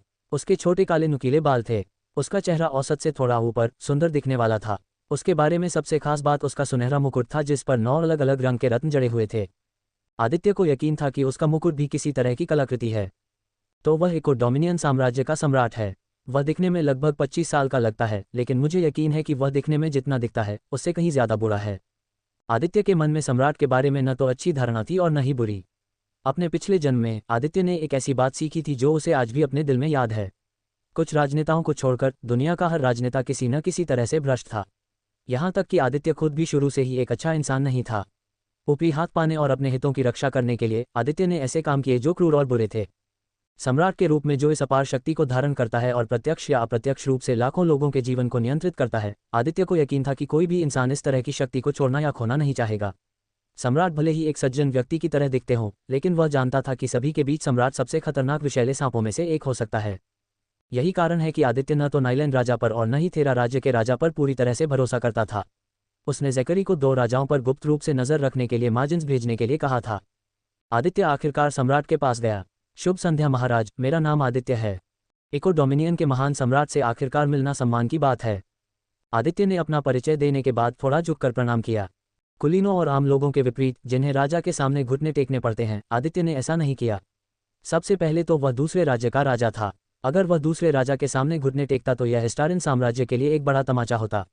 दूसरे, आदित्य न तो इको डोमिनियन साम्राज्य का हिस्सा था और न ही वह राजा के लिए काम करने वाला कोई व्यक्ति था, इसलिए उसने राजा के सामने घुटने टेकने का कोई कारण नहीं देखा। वास्तव में एडिसन, जो पड़ोसी राज्य का ड्यूक था, उसने भी इसी कारण से राजा के सामने घुटने नहीं टेके। भले ही आदित्य अब जूलिया का मंगेतर बन गया था, लेकिन इसका मतलब यह नहीं था कि वह घुटने टेकने वाला था। केवल राजा के लोगों और उसके लोगों को ही राजा के सामने घुटने टेकने थे। अन्यथा एक साधारण और छोटा सा झुकना ही काफी था। सम्राट ने जवाब देने से पहले अगले कुछ सेकंड के लिए आदित्य के चेहरे को देखा और सिर हिलाया। दिव्य रक्तरेखा वाले ड्रैगन से मिलना मेरे लिए खुशी की बात है। दिव्य ड्रैगन केवल पौराणिक कथाओं में ही मौजूद थे। दिव्य ड्रैगन को देवताओं के समान शक्तिशाली माना जाता है। मैंने कभी नहीं सोचा था कि मुझे और मेरे साम्राज्य को स्वयं एक दिव्य ड्रैगन से सहायता प्राप्त करने का सौभाग्य प्राप्त होगा। आदित्य मुस्कुराया और अपना सिर हिलाया। राजकुमारी जूलिया, हमेशा की तरह सभी खेती की गोलियों के लिए धन्यवाद। आपकी गोलियों के बिना साम्राज्य इतना शक्तिशाली नहीं होता। महाराज, मुझे धन्यवाद देने की कोई ज़रूरत नहीं है। मैं सिर्फ अपना अभ्यास कर रही थी। जूलिया सम्राट के सामने विनम्र बनी रही। एडम ने जूलिया द्वारा बनाई गई गोलियों का एक बड़ा हिस्सा सम्राट को बहुत कम कीमत पर बेच दिया। बेशक एडम ने पैसे जूलिया को दे दिए। कुछ हल्की फुल्की बातचीत के बाद एडम को लगा कि घोषणा करने का समय आ गया है। देवियों और सज्जनों, मैं आपका ध्यान आकर्षित करना चाहता हूँ। आज मेरी बेटी के जन्मदिन के दिन मुझे एक घोषणा करनी है। हर कोई अपने दिल में जानता था कि एडम आज क्या घोषणा करने वाला है। एडम के कुछ वफादार दोस्त अपने दोस्त के लिए खुश होकर मुस्कुराए, कुछ ईर्ष्या और जलन महसूस कर रहे थे और कुछ ने तो एडम को कितना भाग्यशाली बताया। यहाँ तक कि सम्राट भी यह सोचकर आंखें भरने से खुद को नहीं रोक पाया कि एडम कितना भाग्यशाली था। उसे न केवल कीमिया देवी को अपनी बेटी के रूप में पाने का सौभाग्य मिला, बल्कि उसे अपने दामाद के रूप में एक दिव्य ड्रैगन वंश वाला व्यक्ति भी मिला। काश वह आधा भाग्यशाली होता। एडम। पब फ्यूचर द्वारा विज्ञापन। एडम को इस बात की परवाह नहीं थी कि लोग उसके बारे में क्या सोच रहे हैं। उसके चेहरे पर गर्व था। सोफी, जो उसके बगल में खड़ी थी, भी मुस्कुरा रही थी। उसे बहुत खुशी और सौभाग्य महसूस हो रहा था कि उसकी बेटी को ऐसा योग्य आदमी मिला है। उसे यकीन था कि जूलिया आदित्य के साथ शांति से अपना जीवन जी पाएगी। मेरी बेटी जूलिया की सगाई आदित्य से हो गई है। सगाई की आधिकारिक घोषणा के साथ सभी को, चाहे वे एडम को पसंद करते हो या नहीं, कम से कम उनकी सार्वजनिक छवि की खातिर खुशी मनानी पड़ी। ताली। जब लोग उन्हें देखकर तालियां बजा रहे थे, जूलिया को थोड़ी शर्म आ रही थी, लेकिन वह मन ही मन बहुत खुश थी। अब जब उसकी सगाई आदित्य से हो चुकी थी, तो वह आदित्य की पहली पत्नी बनने वाली थी और साथ ही आदित्य के हरम को नियंत्रित करने का अधिकार भी उसके पास होगा। मतलब अगर आदित्य बाकी 6 देवियों से शादी करने का फैसला करता है। लेकिन अभी तक आदित्य ने जूलिया के अलावा किसी और देवी में कोई दिलचस्पी नहीं दिखाई है। इससे निश्चित रूप से कीमिया देवी बहुत खुश और अपने पति से प्रसन्न हुई। घोषणा के बाद सम्राट बाहर निकल गए क्योंकि उन्हें भी कुछ घोषणा करनी थी। सम्राट आदित्य के पास गए और फिर उनके बगल में खड़े हो गए। सभी लोग सम्राट की ओर देख रहे थे और सोच रहे थे कि वह क्या कहने जा रहे हैं। NOVEL.co पर लेटेस्ट नॉवेल्स चेक करें। सबसे पहले आदित्य और जूलिया को आधिकारिक रूप से सगाई करने पर बधाई। सम्राट ने आगे बोलने से पहले आदित्य की ओर सिर हिलाया। हम में से हर कोई जानता है कि आदित्य ने गोब्लिन आक्रमण के दौरान और मैना वेव के दौरान क्या योगदान दिया। बार बार उसने सैनिकों और साहसी लोगों की जान बचाना जारी रखा। मुझे डर है कि आदित्य के बिना गोब्लिन आक्रमण एक दिन में समाप्त नहीं हो सकता था। गोब्लिन आक्रमण को समाप्त करने में हमें कई दिन लग सकते थे और हमारे सैनिकों और साहसी लोगों की अनगिनत जाने जा सकती थीं। सम्राट ने एक पल के लिए रुककर चारों ओर देखते हुए अपनी बात जारी रखी। इस बात से इनकार नहीं किया जा सकता कि आदित्य इस गोब्लिन आक्रमण का नायक है। वह को डोमिनियन साम्राज्य का नागरिक या हिस्सा नहीं था, फिर भी उसने अपनी जान की बाजी लगाकर बहुत बहादुरी से लड़ाई लड़ी। सम्राट और इस भूमि के रक्षक के रूप में मैं उस व्यक्ति को पुरस्कृत करूंगा जिसने मेरी भूमि की रक्षा की और मेरे लोगों की रक्षा की। आदित्य को आश्चर्य हुआ कि सम्राट क्या सोच रहा है। वह जानता था कि सम्राट यहाँ कुछ करने की कोशिश कर रहा था। ऐसा कहा जा रहा है, मैं आदित्य को क्रिम्सन सम्राट की उपाधि के साथ 5000 शाही सोने के सिक्कों से पुरस्कृत करूंगा। क्या? आदित्य खुद भी चौंक गया। उसे उम्मीद नहीं थी कि सम्राट इतना उदार होगा। उसने कभी नहीं सोचा था कि उसे क्रिम्सन सम्राट की उपाधि के साथ सीधे 5 मिलियन शाही सोने के सिक्के मिलेंगे। यह उपाधि आदित्य और अन्य लोगों को चौंका नहीं सकती थी। हालांकि सम्राट द्वारा किसी को उपाधि देना बहुत दुर्लभ था, लेकिन किसी बाहरी व्यक्ति को इस तरह की उपाधि देना बिल्कुल भी सुनने में नहीं आया था। लगभग सभी को तब आश्चर्य हुआ जब महामहिम ने आदित्य को 5 मिलियन शाही सोना देने की पेशकश की, जो 500 मिलियन सोने के सिक्के हैं। कैंपबेल कुलीन घराने ने भी एक साल में इतना पैसा नहीं कमाया। हालांकि सम्राट शांत दिखे और आदित्य की प्रतिक्रिया देखकर थोड़े संतुष्ट हुए। वह आदित्य का पक्ष लेने और उसे अपने पक्ष में खींचने की कोशिश कर रहा था ताकि भविष्य में आदित्य का एक डोमिनियन साम्राज्य के साथ घनिष्ठ संबंध हो। एक दिव्य ड्रैगन होने के नाते ये लगभग तय था कि आदित्य 7वें क्रम पर पहुंचने वाला था, शायद उससे भी उच्च क्रम पर। यदि राजा ऐसे शक्तिशाली व्यक्ति से दोस्ती कर सकता है तो भविष्य में उसके साम्राज्य को बहुत लाभ होगा। उसके लिए ये 5 मिलियन शाही सोने के सिक्के निवेश थे जो उसके साम्राज्य की सुरक्षा सुनिश्चित करने वाले थे। हालांकि सम्राट यही नहीं रुके। योजक चिन्ह। वास्तव में उन सभी को बहुत बहुत धन्यवाद जो बहुमूल्य गोल्डन टिकट के साथ समर्थन भेजते हैं। मुझे उम्मीद है कि हम इसे जारी रख सकते हैं। पब फ्यूचर द्वारा विज्ञापन। संपर्क टॉस साइट में दान करें। मेनू दिखाओ। उपन्यास ऑनलाइन पूरा पढ़ें। उपन्यास बिन। उपन्यास ड्रैगन मोनार्क सिस्टम 118 अध्याय 118। Dragon monarch system 118 C 118। Pub future द्वारा विज्ञापन। यह अध्याय पाठकों एनर्जीडाउ ब्रैंडन अंडरस्को ब्रिस्को और साजुकी अंडरस्को हाचिगा को इस उपन्यास के लिए 2 प्रेरणा कैप्सूल और एक आइस कोला उपहार में देने के लिए समर्पित है। पाठकों एनर्जीडाउ ब्रैंडन अंडरस्को ब्रिस्को और साजुकी अंडरस्को हाचिगा को बहुत बहुत धन्यवाद। योजक चिन्ह। हालांकि सम्राट शांत दिखे और आदित्य की प्रतिक्रिया देखकर थोड़े संतुष्ट हुए। वह आदित्य का पक्ष लेने और उसे अपने पक्ष में खींचने की कोशिश कर रहा था ताकि भविष्य में आदित्य का एक डोमिनियन साम्राज्य के साथ घनिष्ठ संबंध हो। एक दिव्य ड्रैगन होने के नाते ये लगभग तय था कि आदित्य 7वें क्रम पर पहुंचने वाला था, शायद उससे भी उच्च क्रम पर। यदि राजा ऐसे शक्तिशाली व्यक्ति से दोस्ती कर सकता है तो भविष्य में उसके साम्राज्य को बहुत लाभ होगा। उसके लिए ये 5 मिलियन शाही सोने के सिक्के निवेश थे जो उसके साम्राज्य की सुरक्षा सुनिश्चित करने वाले थे। हालांकि सम्राट यही नहीं रुके। अगर भविष्य में आदित्य मेरे साम्राज्य में किसी भी तरह का व्यवसाय खोलने का फैसला करता है तो उसे कोई कर नहीं देना होगा। इतना ही नहीं, अगर आदित्य इस साम्राज्य का कुलीन बनना चाहता है तो उसे तुरंत ड्यूक का पद दिया जाएगा और प्रबंधन के लिए एक छोटा सा क्षेत्र दिया जाएगा। एडम और सोफी ने एक दूसरे के चेहरे को हैरानी से देखा। एडम, सोफी, आदित्य और अन्य बुद्धिमान और तेजतर्रार रईसों को यह समझने में देर नहीं लगी कि सम्राट क्या कर रहा था। इस बिंदु पर सम्राट आदित्य को कुछ भी देने के लिए तैयार था। एडम और सोफी को डर था कि अगर जूलिया की सगाई आदित्य से नहीं हुई होती तो सम्राट अपनी बेटी राजकुमारी की शादी आदित्य से करने की कोशिश करने में संकोच नहीं करता ताकि सम्राट आदित्य को शाही परिवार से जोड़ सके। महाराज, इतने उदार इनाम और प्रस्ताव के लिए आपका धन्यवाद। लेकिन दुर्भाग्य से मेरे पास पहले से ही एक घर है। मैं यहाँ आकर रहने के लिए अपनी मातृभूमि को नहीं छोड़ सकता। लेकिन मैं एक डोमिनियन साम्राज्य का दौरा करना सुनिश्चित करूंगा। आदित्य 5 मिलियन शाही सोने के सिक्के पाकर बहुत खुश था। इन सिक्कों के साथ उसे अब पैसे की चिंता नहीं करनी पड़ी। जहां तक सम्राट द्वारा दिए गए अन्य पुरस्कारों का सवाल है तो उसे उनमें कोई दिलचस्पी नहीं थी। वह देख सकता था कि सम्राट उसे इस साम्राज्य में रहने के लिए मजबूर करके उसे लुभाने की कोशिश कर रहा था। माफी मांगने की कोई जरूरत नहीं है आदित्य, लेकिन याद रखें कि एक डोमिनियन साम्राज्य हमेशा आपके और आपके परिवार के लिए खुला रहेगा। जब आदित्य ने ईमानदारी से उनके प्रस्ताव को अस्वीकार कर दिया तो सम्राट निराश नहीं हुआ। वह जानता था कि जिस प्राणी का रक्त दैवीय ड्रैगन है उसकी पृष्ठभूमि भी मजबूत होनी चाहिए। हालांकि सम्राट ने क्रिम्सन सम्राट की पृष्ठभूमि के बारे में जानने की कोशिश की, लेकिन वह वास्तव में कुछ भी नहीं पा सका। इससे उसे आश्चर्य हुआ कि क्या आदित्य मुख्य महाद्वीप से था। ये देखकर कि सम्राट आदित्य का बहुत पक्ष ले रहा है, ड्यूक एडिसन को अच्छा नहीं लगा। उसने अपनी मुट्ठियां इतनी कस लीं कि उसके नाखून उसके मांस में धंस गए और ताज़ा खून बहने लगा। सौभाग्य से किसी ने इस पर ध्यान नहीं दिया। मैं आदित्य के बारे में और जानने और फिर उसे खत्म करने की योजना बनाने के बारे में सोच रहा था, लेकिन यह सम्राट मेरे रास्ते में आ गया। अब अगर मैं उसे मार भी दूं तो सम्राट युद्ध शुरू करने का बहाना ढूंढ लेगा। अब मुझे क्या करना चाहिए? एडिसन हमेशा इन शब्दों का पालन करता था। अगर मैं ये फल नहीं पा सकता तो मैं किसी और को भी नहीं लेने दूंगा। अब जबकि कीमिया की देवी उससे छीन ली गई है और साथ ही दिव्य ड्रैगन भी एडम की तरफ था, एडिसन को भविष्य के ऑनॉर्ड परिवार से बहुत बड़ा खतरा महसूस हुआ। ये सोचना भी मूर्खता थी कि आदित्य के समर्थन से ऑनॉर्ड परिवार केवल शक्ति में बढ़ने वाला था। इससे पहले कि आदित्य या ऑनॉर्ड परिवार और भी मजबूत हो जाए और उसके परिवार को दबाना शुरू कर दे, एडिसन आदित्य को खत्म करना चाहता था और फिर धीरे धीरे ऑनॉर्ड परिवार को नष्ट करना शुरू करना चाहता था। शायद मुझे कुछ अतिरिक्त सैनिक भेजने चाहिए थे। कहीं न कहीं एडिसन को अपने दिल में पछतावा हो रहा था। वह बहुत लालची हो रहा था। वह अपने पुराने दोस्त को मरते हुए देखना चाहता था ताकि वह अपनी बेटी को ले जा सके और उसे अपने परिवार के लाभ के लिए इस्तेमाल कर सके। लेकिन अब उसकी योजना उसके लिए उल्टी पड़ गई है। अगर उसने अपने करीबी रिश्ते को बनाए रखा होता तो शायद एडिसन परिवार को भी आदित्य और जूलिया से कुछ लाभ मिल सकता था। इस समय उसे पता था कि दोनों परिवारों के बीच जो दरार पैदा हो गई है उसे भरना नामुमकिन है। जो हो गया सो हो गया। अब दूध के बिखर जाने पर रोने से कोई फायदा नहीं। मुझे अपने और अपने परिवार के भविष्य पर ध्यान देना चाहिए। एडिसन की आंखों में ठंडी रोशनी चमक उठी और उसके दिमाग में आदित्य को खत्म करने की योजना बनने लगी। जब तक मैं चुपचाप आदित्य को मार डालूंगी तब तक कोई भी मुझ पर और मेरे परिवार पर शक नहीं करेगा। पब फ्यूचर द्वारा विज्ञापन। महाराज, मैं आपके दयालु शब्दों को हमेशा याद रखूंगा।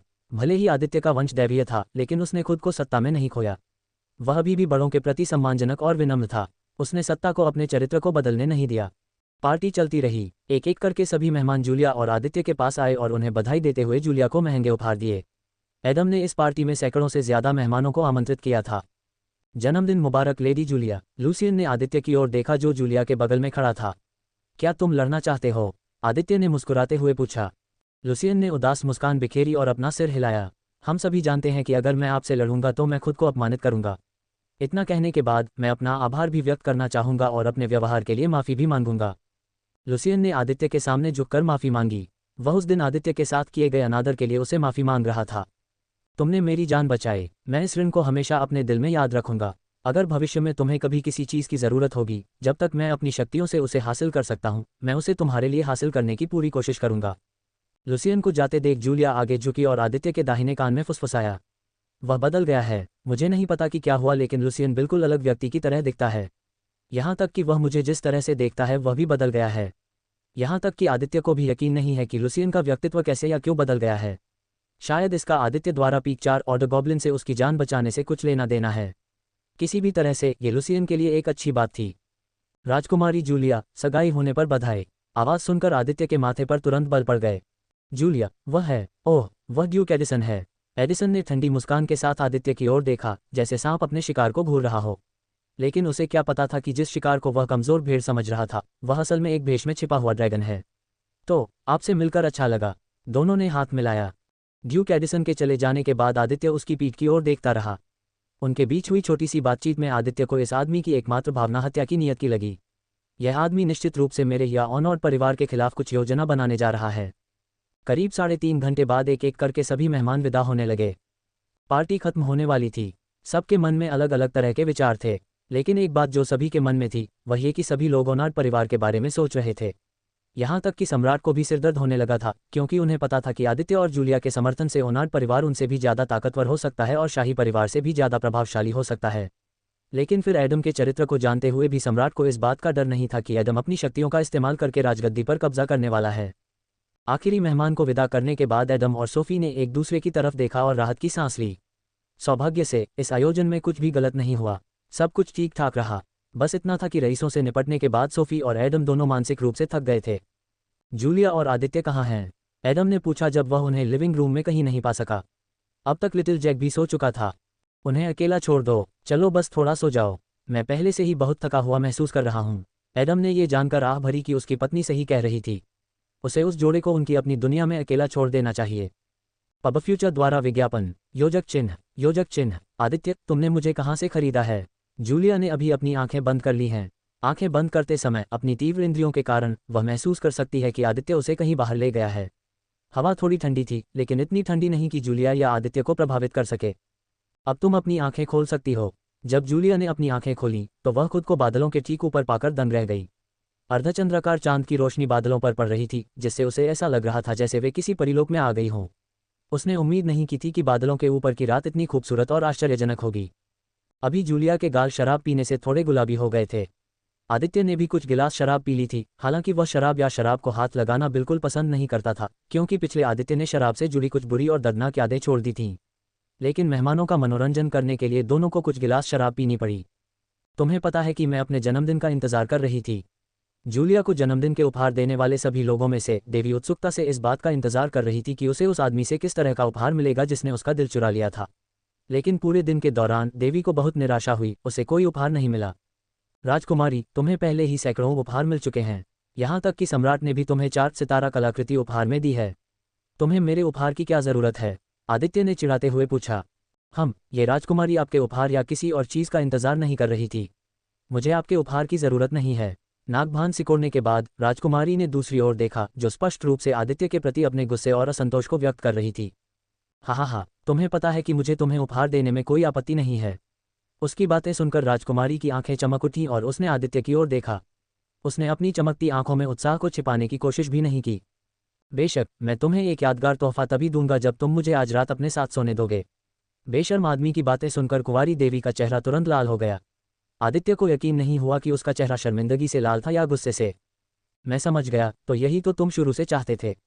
अंधेरी और ठंडी आवाज़ सुनकर आदित्य का शरीर अचानक कांप उठा। उसे यह डर तब भी नहीं लगा था जब वह 5वें दर्जे के भूत राजा का सामना कर रहा था। तुम बुरे भेड़िए, क्या तुम सच में सोचते हो कि मुझे तुम्हारे उपहार की परवाह है? बिना किसी चेतावनी के राजकुमारी ने आदित्य की गर्दन पर एक जोरदार काट लिया। आउच, मुझे काटना बंद करो। राजकुमारी, तुम मुझे भेड़िया कहती हो, लेकिन तुम ही भेड़िए की तरह व्यवहार कर रही हो। क्या तुम्हें यकीन है कि तुम्हारे वंश में भेड़िया जाति का खून नहीं मिला है? जूलिया ने अब तक उसे कितनी बार काटा है, ये देखते हुए आदित्य को लगा कि उसकी बातें सच हो सकती हैं। ठीक है, खिलवाड़ करना बंद करो और अपनी गर्दन को देखो। तभी राजकुमारी को अपनी गर्दन के आसपास कुछ ठंडा सा दिखाई दिया। जब उसने नीचे देखा तो उसने अपनी गर्दन पर हल्के नीले रंग के अर्धचंद्राकार क्रिस्टल पेंडेंट को देखकर चौंककर अपनी आंखें चौड़ी कर लीं। जूलिया को पता ही नहीं चला कि कब उसने ये पेंडेंट उसके गले में डाल दिया। मुझे उम्मीद है कि आपको मेरा तोहफा पसंद आएगा। मैंने खुद उसके पेंडेंट पर रन उकेरे हैं। योजक चिन्ह। वास्तव में उन सभी को बहुत बहुत धन्यवाद जो बहुमूल्य गोल्डन टिकट के साथ समर्थन भेजते हैं। मुझे उम्मीद है कि हम इसे जारी रख सकते हैं। पब फ्यूचर द्वारा विज्ञापन। संपर्क टॉस साइड में दान करें। मेनू दिखाओ। उपन्यास ऑनलाइन पूरा पढ़ें। उपन्यास बिन। उपन्यास ड्रैगन मोनार्क सिस्टम 119 अध्याय 119। Dragon monarch system 119C 119। Pub future द्वारा विज्ञापन। N0 वे एल्बन को से अपडेट किया गया। यह अध्याय पाठकों YAM_Van_5538 और Tom_ बॉन्ड को इस उपन्यास को आइस कोला और पिज्जा उपहार में देने के लिए समर्पित है। पाठकों YAM_Van_5538 और Tom_ बॉन्ड को बहुत बहुत धन्यवाद। योजक चिन्ह। इस पेंडेंट में एक मैना इकट्ठा करने वाली संरचना है जो आपकी खेती की गति को 2 गुना बढ़ा सकती है और आपकी मैना रिकवरी की गति को भी बढ़ा सकती है। इतना ही नहीं, बल्कि यह 4 सितारा पेंडेंट एक रक्षात्मक ढाल के रूप में भी काम कर सकता है जो 4 क्रम के कल्टीवेटर के किसी भी हमले को रोकने में सक्षम है। इस पेंडेंट का एक और कार्य यह है कि यह पेंडेंट अस्थायी रूप से आपकी चपलता को 50% तक बढ़ा सकता है।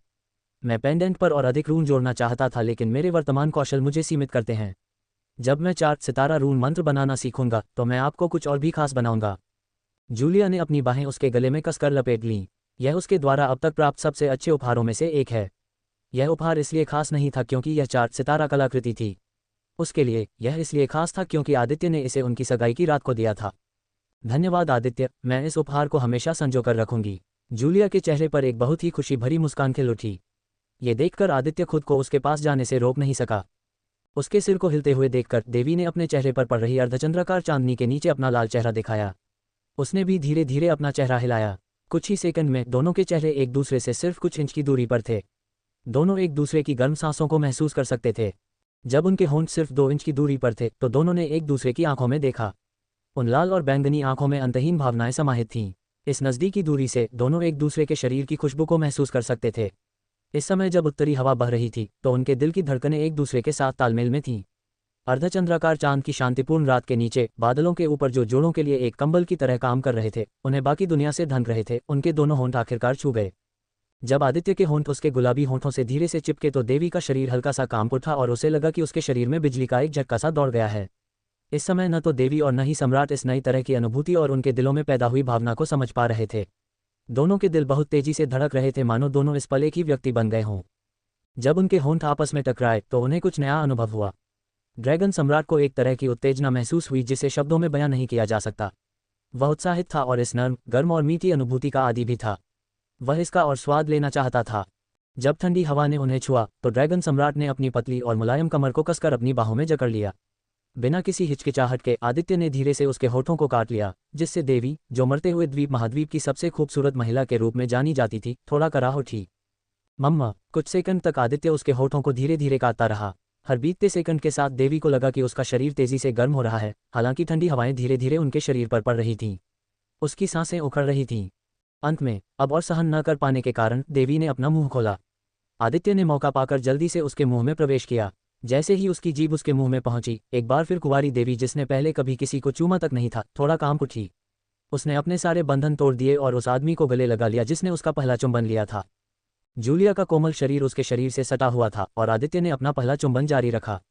आदित्य की जीभ उसके मुंह के चारों ओर घूमती रही, उसके मुंह के हर कोने को टिटोलती रही। मम्मम। पब फ्यूचर द्वारा विज्ञापन। जूलिया को जल्द ही पता चल गया कि उसे भी जवाबी कार्रवाई करनी होगी। जल्द ही दोनों की जीभें एक दूसरे के इर्द गिर्द लिपट गईं और तरल पदार्थों का आदान प्रदान करने लगीं। आदित्य को उसकी लार मीठे अमृत की तरह लगती है। उसे लगा कि वह इसकी आदी हो सकती है। उनका चुंबन करीब 11 मिनट तक जारी रहा। साधक होने के कारण वे दोनों आसानी से अपनी सांस रोक सकते थे। करीब 11 मिनट और 49 सेकंड के बाद लार से लथपथ उनके गीले होंठ अनिच्छा से अलग हो गए। हफ हफ। जूलिया ने अपना माथा उसके माथे से सटाते हुए जोर से सांस ली। दोनों ने एक दूसरे की आंखों में देखा। आदित्य के विपरीत, जिसका शरीर ड्रैगन का था, जूलिया एक सामान्य इंसान थी। आदित्य के विपरीत, जो अपने ड्रैगन वंश के कारण लगभग 1 घंटे तक अपनी सांस रोक सकता है, देवी दुर्भाग्य से केवल 15 मिनट तक ही सांस रोक सकती है। गहरी सांस लेने के बाद आदित्य ने अपनी दाहिनी हथेली उसके दाहिने गाल पर रखी और कुछ ऐसा कहा जिसे जूलिया मरते दम तक नहीं भूलेगी। मुझे तुमसे प्यार है। तसुंदरी देवी की आंखें भावनाओं में कांप उठीं। इस बार वह खुद को पहल करने और अपने ड्रैगन सम्राट को एक और चुंबन देने से नहीं रोक सकी। देवी और ड्रैगन सम्राट बादलों के ऊपर उड़ते रहे। चांदनी रात में दोनों एक दूसरे को बहुत देर तक चूमते रहे। आदित्य चाहता तो चूमने से आगे भी कुछ कर सकता था, पर आज तो बस इतना ही काफी था। लगभग 3 घंटे तक लगातार चुंबन के बाद जूलिया ने भारी सांस लेते हुए उसके गीले गुलाबी होठों को छुआ। मेरी पत्नी, क्या तुम्हें ये पसंद आया? आज से पहले आदित्य को कभी नहीं पता था कि एक चुंबन इतना अच्छा लग सकता है। स्वस्थ और लंबे समय तक चलने वाले रिश्ते के लिए चुंबन महत्वपूर्ण था। देवी ने अपना चेहरा उसके सीने में छिपा लिया और खुद को आदित्य के हाथों में सौंप दिया। उसने भारी सांस ली और कमजोरी से जवाब दिया, हाँ। इधर उधर देखने पर आदित्य को एहसास हुआ कि आधी रात हो चुकी है। दोनों एक दूसरे को चूमने में इतने खो गए थे कि उन्हें पता ही नहीं चला कि समय कितनी जल्दी बीत गया।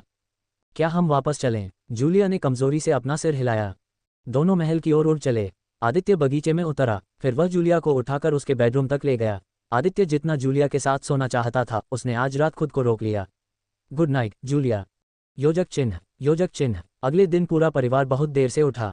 सुबह 10 बजे सोफी ने जल्दी जल्दी सबके लिए सादा नाश्ता बनाया। नाश्ता करने के बाद जूलिया ने घोषणा की कि वे आज जाने वाले हैं। जूलिया, क्या तुम सच में मेरे साथ जाना चाहती हो? तुम अपने परिवार के साथ कुछ और सप्ताह बिता सकती हो। आदित्य ये छुट्टी लेने जा रहा था। अब जब उसने महाद्वीप के इस क्षेत्र में लगभग 16 दिन, आधा महीना बिताया है, तो उसे अभी वापस जाने की जरूरत है ताकि वह वॉटसन से सामान ले सके और उस बेचारे बूढ़े आदमी को कुछ दिन आराम दे सके जो उसका बटलर माना जाता था लेकिन अब उसका अस्थायी प्रधानमंत्री के रूप में काम कर रहा था। ये सही है मेरी राजकुमारी, तुम जब तक चाहो यहाँ रह सकती हो। एडम नहीं चाहता था कि जूलिया जाए। उसे लगा कि ये 16 दिन जो उन्होंने साथ बिताए बहुत कम थे। वह चाहता था कि उसकी प्यारी बेटी कम से कम कुछ और महीने यहाँ रहे। पब फ्यूचर द्वारा विज्ञापन। जूलिया, क्या तुम यहाँ कम से कम 2 सप्ताह और रुक सकती हो? सोफी भी अपनी बेटी को रुकने के लिए कहने से खुद को रोक नहीं पाए। आखिरकार उसकी बेटी 2 साल बाद घर लौटी थी। देवी की माँ अपनी प्यारी बेटी से इतनी जल्दी अलग नहीं होना चाहती थी। उनके पास बहुत सी बातें थीं जिनके बारे में उन्हें बात करनी थी। सोफी अभी भी अपनी बेटी के साथ शॉपिंग और लड़कियों वाली और भी गतिविधियां करना चाहती थी। मैना पोर्टल और जूलिया के जन्मदिन की वजह से सोफी व्यस्त थी और उसे अपनी बेटी के साथ बिताने के लिए पर्याप्त समय नहीं मिला। बड़ी बहन, क्या आप कृपया रुक सकती हैं? मैं चाहता हूं कि आप मुझे खेती के बारे में सिखाएं। ये देखकर कि उसका पूरा परिवार उसे रुकने के लिए कह रहा है, जूलिया ने आखिरकार एक झिझक भरी नज़र दिखाई। अगर संभव हो तो वह भी यहाँ ज़्यादा समय बिताना चाहती थी, लेकिन अब जब आदित्य जाने वाला है तो वह उसके साथ आना चाहती है और अपनी किमियागिरी के हुनर से उसकी मदद करना चाहती है। जूलिया ने आखिरकार एक असहाय भाव दिखाया। देवी भी अपने परिवार के साथ कुछ समय बिताना चाहती थी। उसने आदित्य की ओर ऐसे देखा जैसे कोई उपाय पूछ रही हो। आदित्य ने जवाब में मुस्कुराते हुए कहा, आपको अगले कुछ महीनों तक यहीं रहना चाहिए। सर्दियों के आने वाले महीनों में मैं कई कामों में व्यस्त रहूंगा। साथ ही आपने किंगडम के लिए जो बड़ी संख्या में गोलियां बनाई हैं, मुझे नहीं लगता कि हमें कम से कम अगले 6 महीनों तक किसी भी गोली की ज़रूरत होगी। आदित्य जानता था कि उसकी पत्नी ने इस किंगडम के लिए कितनी मेहनत की है। वह चाहता था कि वह कुछ महीनों का ब्रेक ले। ऐसा नहीं था कि आदित्य एक और युद्ध शुरू करने जा रहा था। अभी उसका एकमात्र ध्यान स्टारिन सेना को विकसित और उन्नत करना था। ठीक है, मैं अगले कुछ महीनों तक यहीं रहूंगी, लेकिन अंदर ही अंदर देवी आदित्य को छोड़ने के लिए अनिच्छुक थी। लगभग 2.5 साल तक नियमित रूप से उससे मिलने के बाद जूलिया को आदित्य की बहुत याद आने वाली थी। आदित्य को भी ऐसा ही महसूस हो रहा था। बेटा, इसे अपने साथ ले जाओ। एडम ने आदित्य की ओर एक स्टोरेज रिंग फेंकी। इस स्टोरेज रिंग में टेलीपोर्टेशन एरे बनाने के लिए ज़रूरी सभी सामग्रियां हैं। ये जानते हुए कि आदित्य अब 3 स्टार रून मंत्र बना सकता है, एडम को पता था कि उसका दामाद भी उसके राज्य में टेलीपोर्टेशन एरे बना सकता है। इससे जूलिया का बहुत समय बचेगा और वह आसानी से वापस आ सकेगी। स्टोरेज रिंग को जेब में रखने के बाद आदित्य ने एडम और सोफी को सिर झुकाकर प्रणाम किया। आंटी और अंकल, आप सबका बहुत बहुत शुक्रिया। अगर आपके पास समय हो तो कृपया स्टारिन किंगडम घूमने में संकोच न करें। इस समय एडम और सोफी दोनों ही आदित्य को अपने जैविक बेटे की तरह मानते थे। आदित्य को एक परिवार की गर्मजोशी का अनुभव हुआ, जिसे वह बहुत समय पहले भूल चुका था। वह उनकी वजह से ज्यादा बार मुस्कुराने में सक्षम था। अंदर ही अंदर आदित्य एडम और सोफी का अपने माता पिता की तरह सम्मान कर रहा था। चिंता मत करो, जैसे ही आप टेलीपोर्टेशन सरणी बनाना समाप्त कर लेंगे, मैं छोटे जैक के साथ आपसे मिलने अवश्य आऊंगा। छोटे जैक की बात करें तो उसकी आंखें आंसुओं से भरी हुई थीं क्योंकि वह अपने बड़े भाई से अलग होने को तैयार नहीं था। आदित्य ने छोटे लड़के के सिर पर थपथपाया। मैं हमेशा के लिए नहीं जा रहा हूँ। अब से तुम कभी भी आकर मुझसे मिल सकते हो। बस तब तक इंतजार करो जब तक मैं टेलीपोर्टेशन एरे बनाना समाप्त नहीं कर देता। मैंने एडी से टेलीपोर्टेशन एरे तैयार करने को कहा है। कोई नहीं जान पाएगा कि तुम महाद्वीप के किस क्षेत्र में टेलीपोर्ट हो रहे हो। आदित्य ने एडम की ओर कृतज्ञता भरी नज़र से सिर हिलाया। पूरी दुनिया को अपनी पृष्ठभूमि बताने का ये सही समय नहीं था। जूलिया को एक आखिरी नज़र देखने के बाद जब जैक ने अपनी आंखें झपकाईं और उन्हें खोला तो उसने देखा कि आदित्य पहले ही गायब हो चुका था, जैसे कि वह कहीं और टेलीपोर्ट हो गया हो। सांस, सोफी ने आह भरते हुए कहा, मुझे अभी से आदित्य की याद आने लगी है। किसी कारण से उनके महल में उसकी उपस्थिति के बिना कुछ खालीपन सा महसूस हो रहा था। इन 16 दिनों में आदित्य उनके परिवार का अहम हिस्सा बन गया था। योजक चिन्ह, योजक चिन्ह। इस बीच टेलीपोर्टेशन एरे का उपयोग करने के बाद आदित्य महाद्वीप के पूर्वी क्षेत्र में नाइलैंड किंगडम की राजधानी में लौटने में कामयाब रहा। आदित्य ने अपनी पहचान नहीं बताई। वह चुपचाप शहर से बाहर निकल गया और स्टारिन किंगडम की दिशा में उड़ गया। अभी उसकी गति बिना किसी कौशल का उपयोग किए 601 थी। किसी को ले जाने के बिना वह और भी तेजी से आगे बढ़ने में सक्षम था। आदित्य 14 और आधे घंटे के भीतर अपने राज्य में लौटने में कामयाब रहा। योजक चिन्ह। वास्तव में उन सभी को बहुत बहुत धन्यवाद जो बहुमूल्य गोल्डन टिकट के साथ समर्थन भेजते हैं। मुझे उम्मीद है कि हम इसे जारी रख सकते हैं। पब फ्यूचर द्वारा विज्ञापन। संपर्क टॉस साइट मैप दान करें। मेनू दिखाओ। उपन्यास ऑनलाइन पूरा पढ़ें। उपन्यास बिन। उपन्यास ड्रैगन मोनार्क सिस्टम 120 अध्याय 120। Dragon monarch system 120C 120। Pub future द्वारा विज्ञापन। यह अध्याय पाठकों ब्रैंडन अंडरस्को ब्रिस्को, यम अंडरस्को वान अंडरस्को 5538 और टॉम अंडरस्को ब्रेटनबॉर्न को इस उपन्यास के साथ 2 आइस कोला और 1 पिज्जा उपहार में देने के लिए समर्पित है। पाठकों ब्रैंडन अंडरस्को ब्रिस्को, यम अंडरस्को वैन अंडरस्को 5538 और टॉम अंडरस्को ब्राइटनबॉर्न को बहुत बहुत धन्यवाद। योजक चिन्ह। गर्मी का महीना पहले ही बीत चुका था। पतझड़ का मौसम था। तापमान धीरे धीरे ठंडा होने लगा था। इस दुनिया का तापमान पृथ्वी से अलग है। एक ऐसी दुनिया में जहां हर एक पदार्थ मन से प्रभावित होता है, इस दुनिया का मौसम पृथ्वी की तुलना में कठोर है। पृथ्वी पर कोई भी इंसान इस दुनिया के कठोर मौसम के अनुकूल नहीं हो सकता। लेकिन जानवरों, पौधों, मनुष्यों और अन्य जातियों को इस मौसम से कोई परेशानी नहीं थी। मन के साथ एक दुनिया में पैदा होने के कारण हर व्यक्ति, चाहे वह साधक हो या न हो, पृथ्वी के मनुष्यों की तुलना में अधिक मजबूत शरीर रखता है। ऐसा कहने का मतलब यह नहीं है कि आम इंसान सर्दी की कड़ाके की ठंड को झेल सकता है। आम लोग सर्दियों को दुर्स्वप्न का महीना भी कहते थे। हर साल हजारों लोग सिर्फ कड़ाके की ठंड से मर जाते थे। आदित्य के शासन में पहले 2 सर्दियों के मौसम आम लोगों के लिए खास तौर पर कठिन थे। उस समय खाद्य पदार्थों की कीमतें आसमान छू रही थीं। आम लोगों के लिए 3 वक्त का खाना जुटा पाना लगभग नामुमकिन था। सर्दियों के मौसम में शरीर का तापमान बनाए रखने के लिए शरीर को अन्य मौसमों की तुलना में अधिक ऊर्जा की आवश्यकता होती है। इस प्रकार लोगों की भोजन की आवश्यकता भी बढ़ जाती है। लेकिन खाद्य पदार्थों की कीमतें बहुत अधिक होने के कारण कई परिवारों के लिए भोजन का खर्च उठाना असंभव नहीं था। लोगों के लिए ये या तो करो या मरो की स्थिति थी। उनके पास 2 विकल्प थे, या तो स्टारिन साम्राज्य को छोड़कर किसी अन्य पड़ोसी साम्राज्य में बस जाएं या फिर स्टारिन साम्राज्य में ही रहें जो उनका जन्मस्थान था और भूख से मर जाएं। यही कारण है कि सर्दियों के समय में लगभग 70 से 90% आम लोग स्टारिन साम्राज्य को छोड़ देते हैं। सर्दी बीत जाने के बाद कुछ लोग अपने वतन वापस लौटने का फैसला करते हैं, जबकि कुछ पड़ोसी राज्यों में रहना जारी रखने का फैसला करते हैं। लेकिन इस साल स्टारिन किंगडम की स्थिति पूरी तरह बदल गई है। खाद्य पदार्थों की कीमतें कम हो गई हैं, जिससे आम लोगों के लिए दिन में 3 बार भोजन जुटाना संभव हो गया है। राजा ने नए सुधार और योजनाएं शुरू की हैं, जिससे बेरोजगारी का प्रतिशत 10% से भी कम हो गया है। ये सब 2 महीने के भीतर हुआ। आजकल स्टारिन राज्य के लोग शांति की भावना के साथ जागते हैं। उन्हें अब अपने बच्चों को खिलाने की चिंता नहीं करनी पड़ती। स्टारिन राज्य, जो पहले रहने के लिए एक अवांछनीय जगह थी, अब आम लोगों के लिए एक सुनहरा स्वर्ग बन गया है। राज्य में अपराध दर और भ्रष्टाचार अन्य पड़ोसी राज्यों की तुलना में बहुत कम था। इसने इसे आम लोगों के बसने के लिए एक आदर्श स्थान बना दिया। विभिन्न अन्य राज्यों से व्यापारी स्टारिन राज्य में आने लगे। कुल मिलाकर राज्य की स्थिति में काफी सुधार हुआ है। पबफ्यूचर द्वारा विज्ञापन। बेशक हर कोई इस सुधार से खुश नहीं था। वे लोग सिर्फ स्टारिन साम्राज्य को जलकर राख होते देखना चाहते थे। योजक चिन्ह। योजक चिन्ह। 14 घंटे से ज्यादा की उड़ान के बाद ड्रैगन किंग आखिरकार इस राज्य में वापस आ गया। एजियोर शहर के ऊपर उड़ते हुए आदित्य ने हुए बदलावों को देखा। शहर का आकार लगभग 2 गुना बढ़ गया है। शहर में अब लगभग 1.5 लाख लोग रहते हैं। अभी पूरा एजियोर शहर 4 वार्ड या जोन में बंटा हुआ था।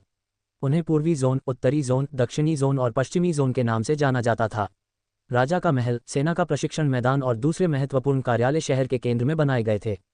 ऐसा लगता है कि वॉटसन ने खाई बनाने का काम पूरा कर लिया है। 25 मीटर मोटी और 30 मीटर गहरी खाई ने पूरे एजियोर शहर को घेर लिया। आदित्य ने दुश्मनों को आसानी से शहर में घुसने से रोकने के लिए ये खाई बनवाई थी। मोटे पत्थरों से 15 मीटर ऊंची और 5 मीटर मोटी दीवारें बनाई गई थीं।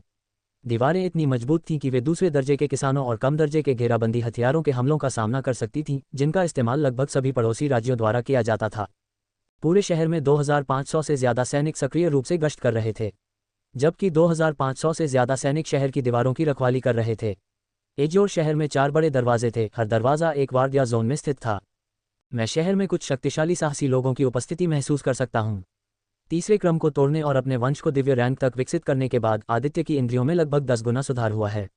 अपने मन का उपयोग किए बिना भी उसकी प्राकृतिक इंद्रियां पूरे शहर को कवर करने के लिए पर्याप्त मजबूत थीं। मुझे लगता है कि एलिसिया को राज्य में अपने गिल्ड का एक शाखा कार्यालय खोलने देने के निर्णय ने भी इस राज्य की अर्थव्यवस्था को बढ़ाने में भूमिका निभाई। गिल्ड शाखा की वजह से हजारों नई नौकरियां पैदा हुईं। साहसी लोगों की संख्या में वृद्धि के कारण नई सराय, नई शराबखाने, रेस्तरां, नए सार्वजनिक स्नानघर, नई कपड़ों की दुकानें और कई अन्य प्रकार की दुकानें बनाई गईं। लेकिन शहर की सुरक्षा में अभी भी कमी है। अपोगिल शहर का दौरा करने के बाद आदित्य को एहसास हुआ कि पूर्वी क्षेत्र में उसके और अन्य राज्य कितने दूर और कितने अविकसित थे। उदाहरण के लिए उत्तर पश्चिमी क्षेत्र के सभी शहरों में शहर की रक्षात्मक बाधाएं थीं, जो पूरे शहर को गुंबद की तरह कवर करती थीं, जो किसी भी घुसपैठिए को शहर में प्रवेश करने से रोकती थीं। लेकिन इस क्षेत्र में इस तरह की बाधाएं मौजूद नहीं थीं। इसका मतलब था कि कोई भी आसानी से शहर के अंदर घुस सकता था। उदाहरण के लिए आदित्य दूसरे साधकों से अलग अपने पंखों का इस्तेमाल करके उड़ सकता है। वह उड़कर किसी भी शहर में प्रवेश कर सकता है, लेकिन पूरे शहर को घेरने वाली मान बाधा के कारण कोई भी आकाश से शहर में प्रवेश नहीं कर पाएगा। आकाश से 50 मीटर ऊपर उड़ते हुए आदित्य ने देखा कि शहर के बाहर नई सड़कें बनाई जा रही हैं। योजना थी कि Wren city, Jaraka city, high tide harbour city और एजियोर सिटी को जोड़ने के लिए सड़कें बनाई जाएंगी। ये सड़कें पर्वत श्रृंखलाओं के बीच से होकर बनाई जाने वाली थीं। इस परियोजना के पूरा होने के बाद इन 4 शहरों के बीच परिवहन और भी तेज हो जाएगा। ऐसा लग रहा है कि मेरी अनुपस्थिति में वॉटसन अच्छा काम कर रहा है। आदित्य के जाने से पहले उसने वॉटसन के साथ अपनी भविष्य की योजनाएं साझा की थीं। उसकी अनुपस्थिति में वॉटसन उन परियोजनाओं को पूरा करना जारी रखे हुए है जो स्टारिन साम्राज्य को बदलने जा रही थीं। मुझे अपने लिए एक प्रधानमंत्री ढूंढना होगा। वॉटसन इस राज्य का प्रधानमंत्री नहीं था। आदित्य को अपने प्रधानमंत्री की भूमिका निभाने के लिए पर्याप्त क्षमता वाले व्यक्ति की तलाश करने का समय नहीं मिला। पबफ्यूचर द्वारा विज्ञापन। आदित्य अपने महल के बगीचे में उतरा। इन 16 दिनों की अनुपस्थिति में पूरा टूटा फूटा और पुराना महल एक नए, आलीशान दिखने वाले शाही महल में तब्दील हो गया है। जैसे ही आदित्य उतरा, एक आकृति अपनी पूरी गति से चलती हुई आदित्य के सामने प्रकट हुई। फिर उस व्यक्ति ने एक घुटना जमीन पर टिकाया और अपने राजा की वापसी का स्वागत किया। आपका स्वागत है, महाराज। वॉटसन की पहचान लगभग असंभव हो गई थी। वह पहले से भी ज्यादा जवान लग रहा था। उसके चेहरे पर कुछ झुर्रियां और उसके सफेद बाल उसे एक अनोखी खूबसूरती दे रहे थे। वाल्टर की तुलना में वॉटसन अब किसी ऐसे व्यक्ति की तरह लग रहा था जो अपने चरम पर वापस लौट आया हो। वॉटसन, तुम्हें पता है कि जब हम अकेले होते हैं तो तुम्हें घुटने टेकने की कोई ज़रूरत नहीं होती। आदित्य ने पहले भी कई बार ये शब्द कहे थे, लेकिन वॉटसन कभी नहीं बदला। वॉटसन जमीन से उठ खड़ा हुआ और आदित्य की ओर देखकर खुश हो गया। वह इस बात से बेहद खुश था कि आदित्य तीसरे क्रम की शुरुआत तक पहुंचने में कामयाब हो गया था। जब आदित्य ने छोड़ा तो वह दूसरे क्रम के बीच में था। सिर्फ 16 दिनों में आदित्य तीसरे क्रम को पार करने में कामयाब हो गया, जिससे फिर से पता चला कि उसकी साधना की गति कितनी भयानक थी। तीसरे क्रम को पार करने पर बधाई, महामहिम। जब हम अकेले हों तो मुझे सिर्फ यंग मास्टर कहकर बुलाना। आदित्य को लगा कि जब उसके करीबी लोग उसे महामहिम कहकर बुलाते हैं तो वे उससे दूरी बना रहे होते हैं। वॉटसन, ऐसा लगता है कि तुम भी अधिक शक्तिशाली हो गए हो। आदित्य ने वॉटसन और उसके अन्य क्रूर शरीरों में परिवर्तन महसूस किया जब वह एज्योर शहर में पहुंचा। महाराज, मुझे यकीन है कि अब तक आप इस बारे में जान चुके होंगे।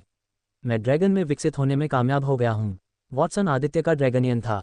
जब उसका रक्त वंश विकसित हुआ तो वॉटसन के शरीर में विलीन हो चुकी रक्त की सुनहरी बूंद भी विकसित हो गई। इस दुनिया में 2 तरह के ड्रैगन थे। ड्रैगन एक ऐसा प्राणी था जिसे जादुई जानवर और इंसान दोनों के रूप में वर्गीकृत किया जा सकता है। जंगली ड्रैगन शुद्ध जादुई जानवर थे। जंगली ड्रैगन में इंसान में बदलने की शक्ति नहीं होती, लेकिन जब कोई जादुई जानवर 5वें क्रम पर पहुंच जाता है तो उस जादुई जानवर को इंसान में बदलने की शक्ति मिल जाती है। ड्रैगन जैसे दूसरे प्रकार के आदित्य भी थे जो अपने मानव रूप में पैदा होते हैं और ड्रैगन में बदलने में सक्षम होते हैं। लेकिन दूसरे प्रकार के ड्रैगन पहले प्रकार के बिना अस्तित्व में नहीं रह सकते। जब 2 ड्रैगन 5वें क्रम पर पहुंचने के बाद संभोग करते हैं तो ड्रैगन बच्चा ड्रैगन और मानव में बदलने की प्राकृतिक क्षमता के साथ पैदा होगा। हालांकि कुछ विशेष मामले हैं। जंगली ड्रैगन में कुछ ड्रैगन ऐसे होते हैं जिनकी एक विशेष रक्त रेखा होती है। जब 2 5वें क्रम के जंगली ड्रैगन के पास विशेष रक्त रेखा वाले साथी होते हैं तो पैदा होने वाले बच्चे में विशेष ड्रैगन रक्त रेखा होगी। लेकिन कुछ बेहद दुर्भाग्यपूर्ण मामलों में 2 ड्रैगन के बीच पैदा होने वाला बच्चा उनमें ड्रैगन रक्त रेखा को सक्रिय नहीं कर पाएगा। इसका मतलब है कि बच्चा ड्रैगन में भी नहीं बदल सकता। आदित्य के साथ भी यही हुआ। वह 12 साल की उम्र तक पहुंचने के बाद भी अपनी ड्रैगन रक्त रेखा को सक्रिय नहीं कर सका। वॉटसन तीसरे और सबसे खास तरीके से ड्रैगन बन गया है। एक दिव्य ड्रैगन में इंसानों को ड्रैगन में बदलने की शक्ति होती है। इसलिए आदित्य के सभी ड्रैगनियन भी उसी दिन ड्रैगन बन गए जिस दिन उसका वंश विकसित हुआ। हालांकि वॉटसन और अन्य लोगों के पास कोई विशेष ड्रैगन वंश नहीं है, लेकिन आदित्य को यकीन है कि ड्रैगनियन की तुलना में जो लोग ड्रैगनियन से ड्रैगन बन गए हैं वे अधिक मजबूत और शक्तिशाली हैं। चलो महल के अंदर चलते हैं।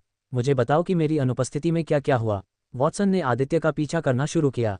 रात हो चुकी थी। महल में लगभग सभी लोग सो चुके थे, इसलिए किसी को भी आदित्य की उपस्थिति का एहसास नहीं हुआ। योजक चिन्ह। वास्तव में उन सभी को बहुत बहुत धन्यवाद जो बहुमूल्य गोल्डन टिकट के साथ समर्थन भेजते हैं। मुझे उम्मीद है कि हम इसे जारी रख सकते हैं। पब फ्यूचर द्वारा विज्ञापन। संपर्क टॉस साइट मैप दान करें।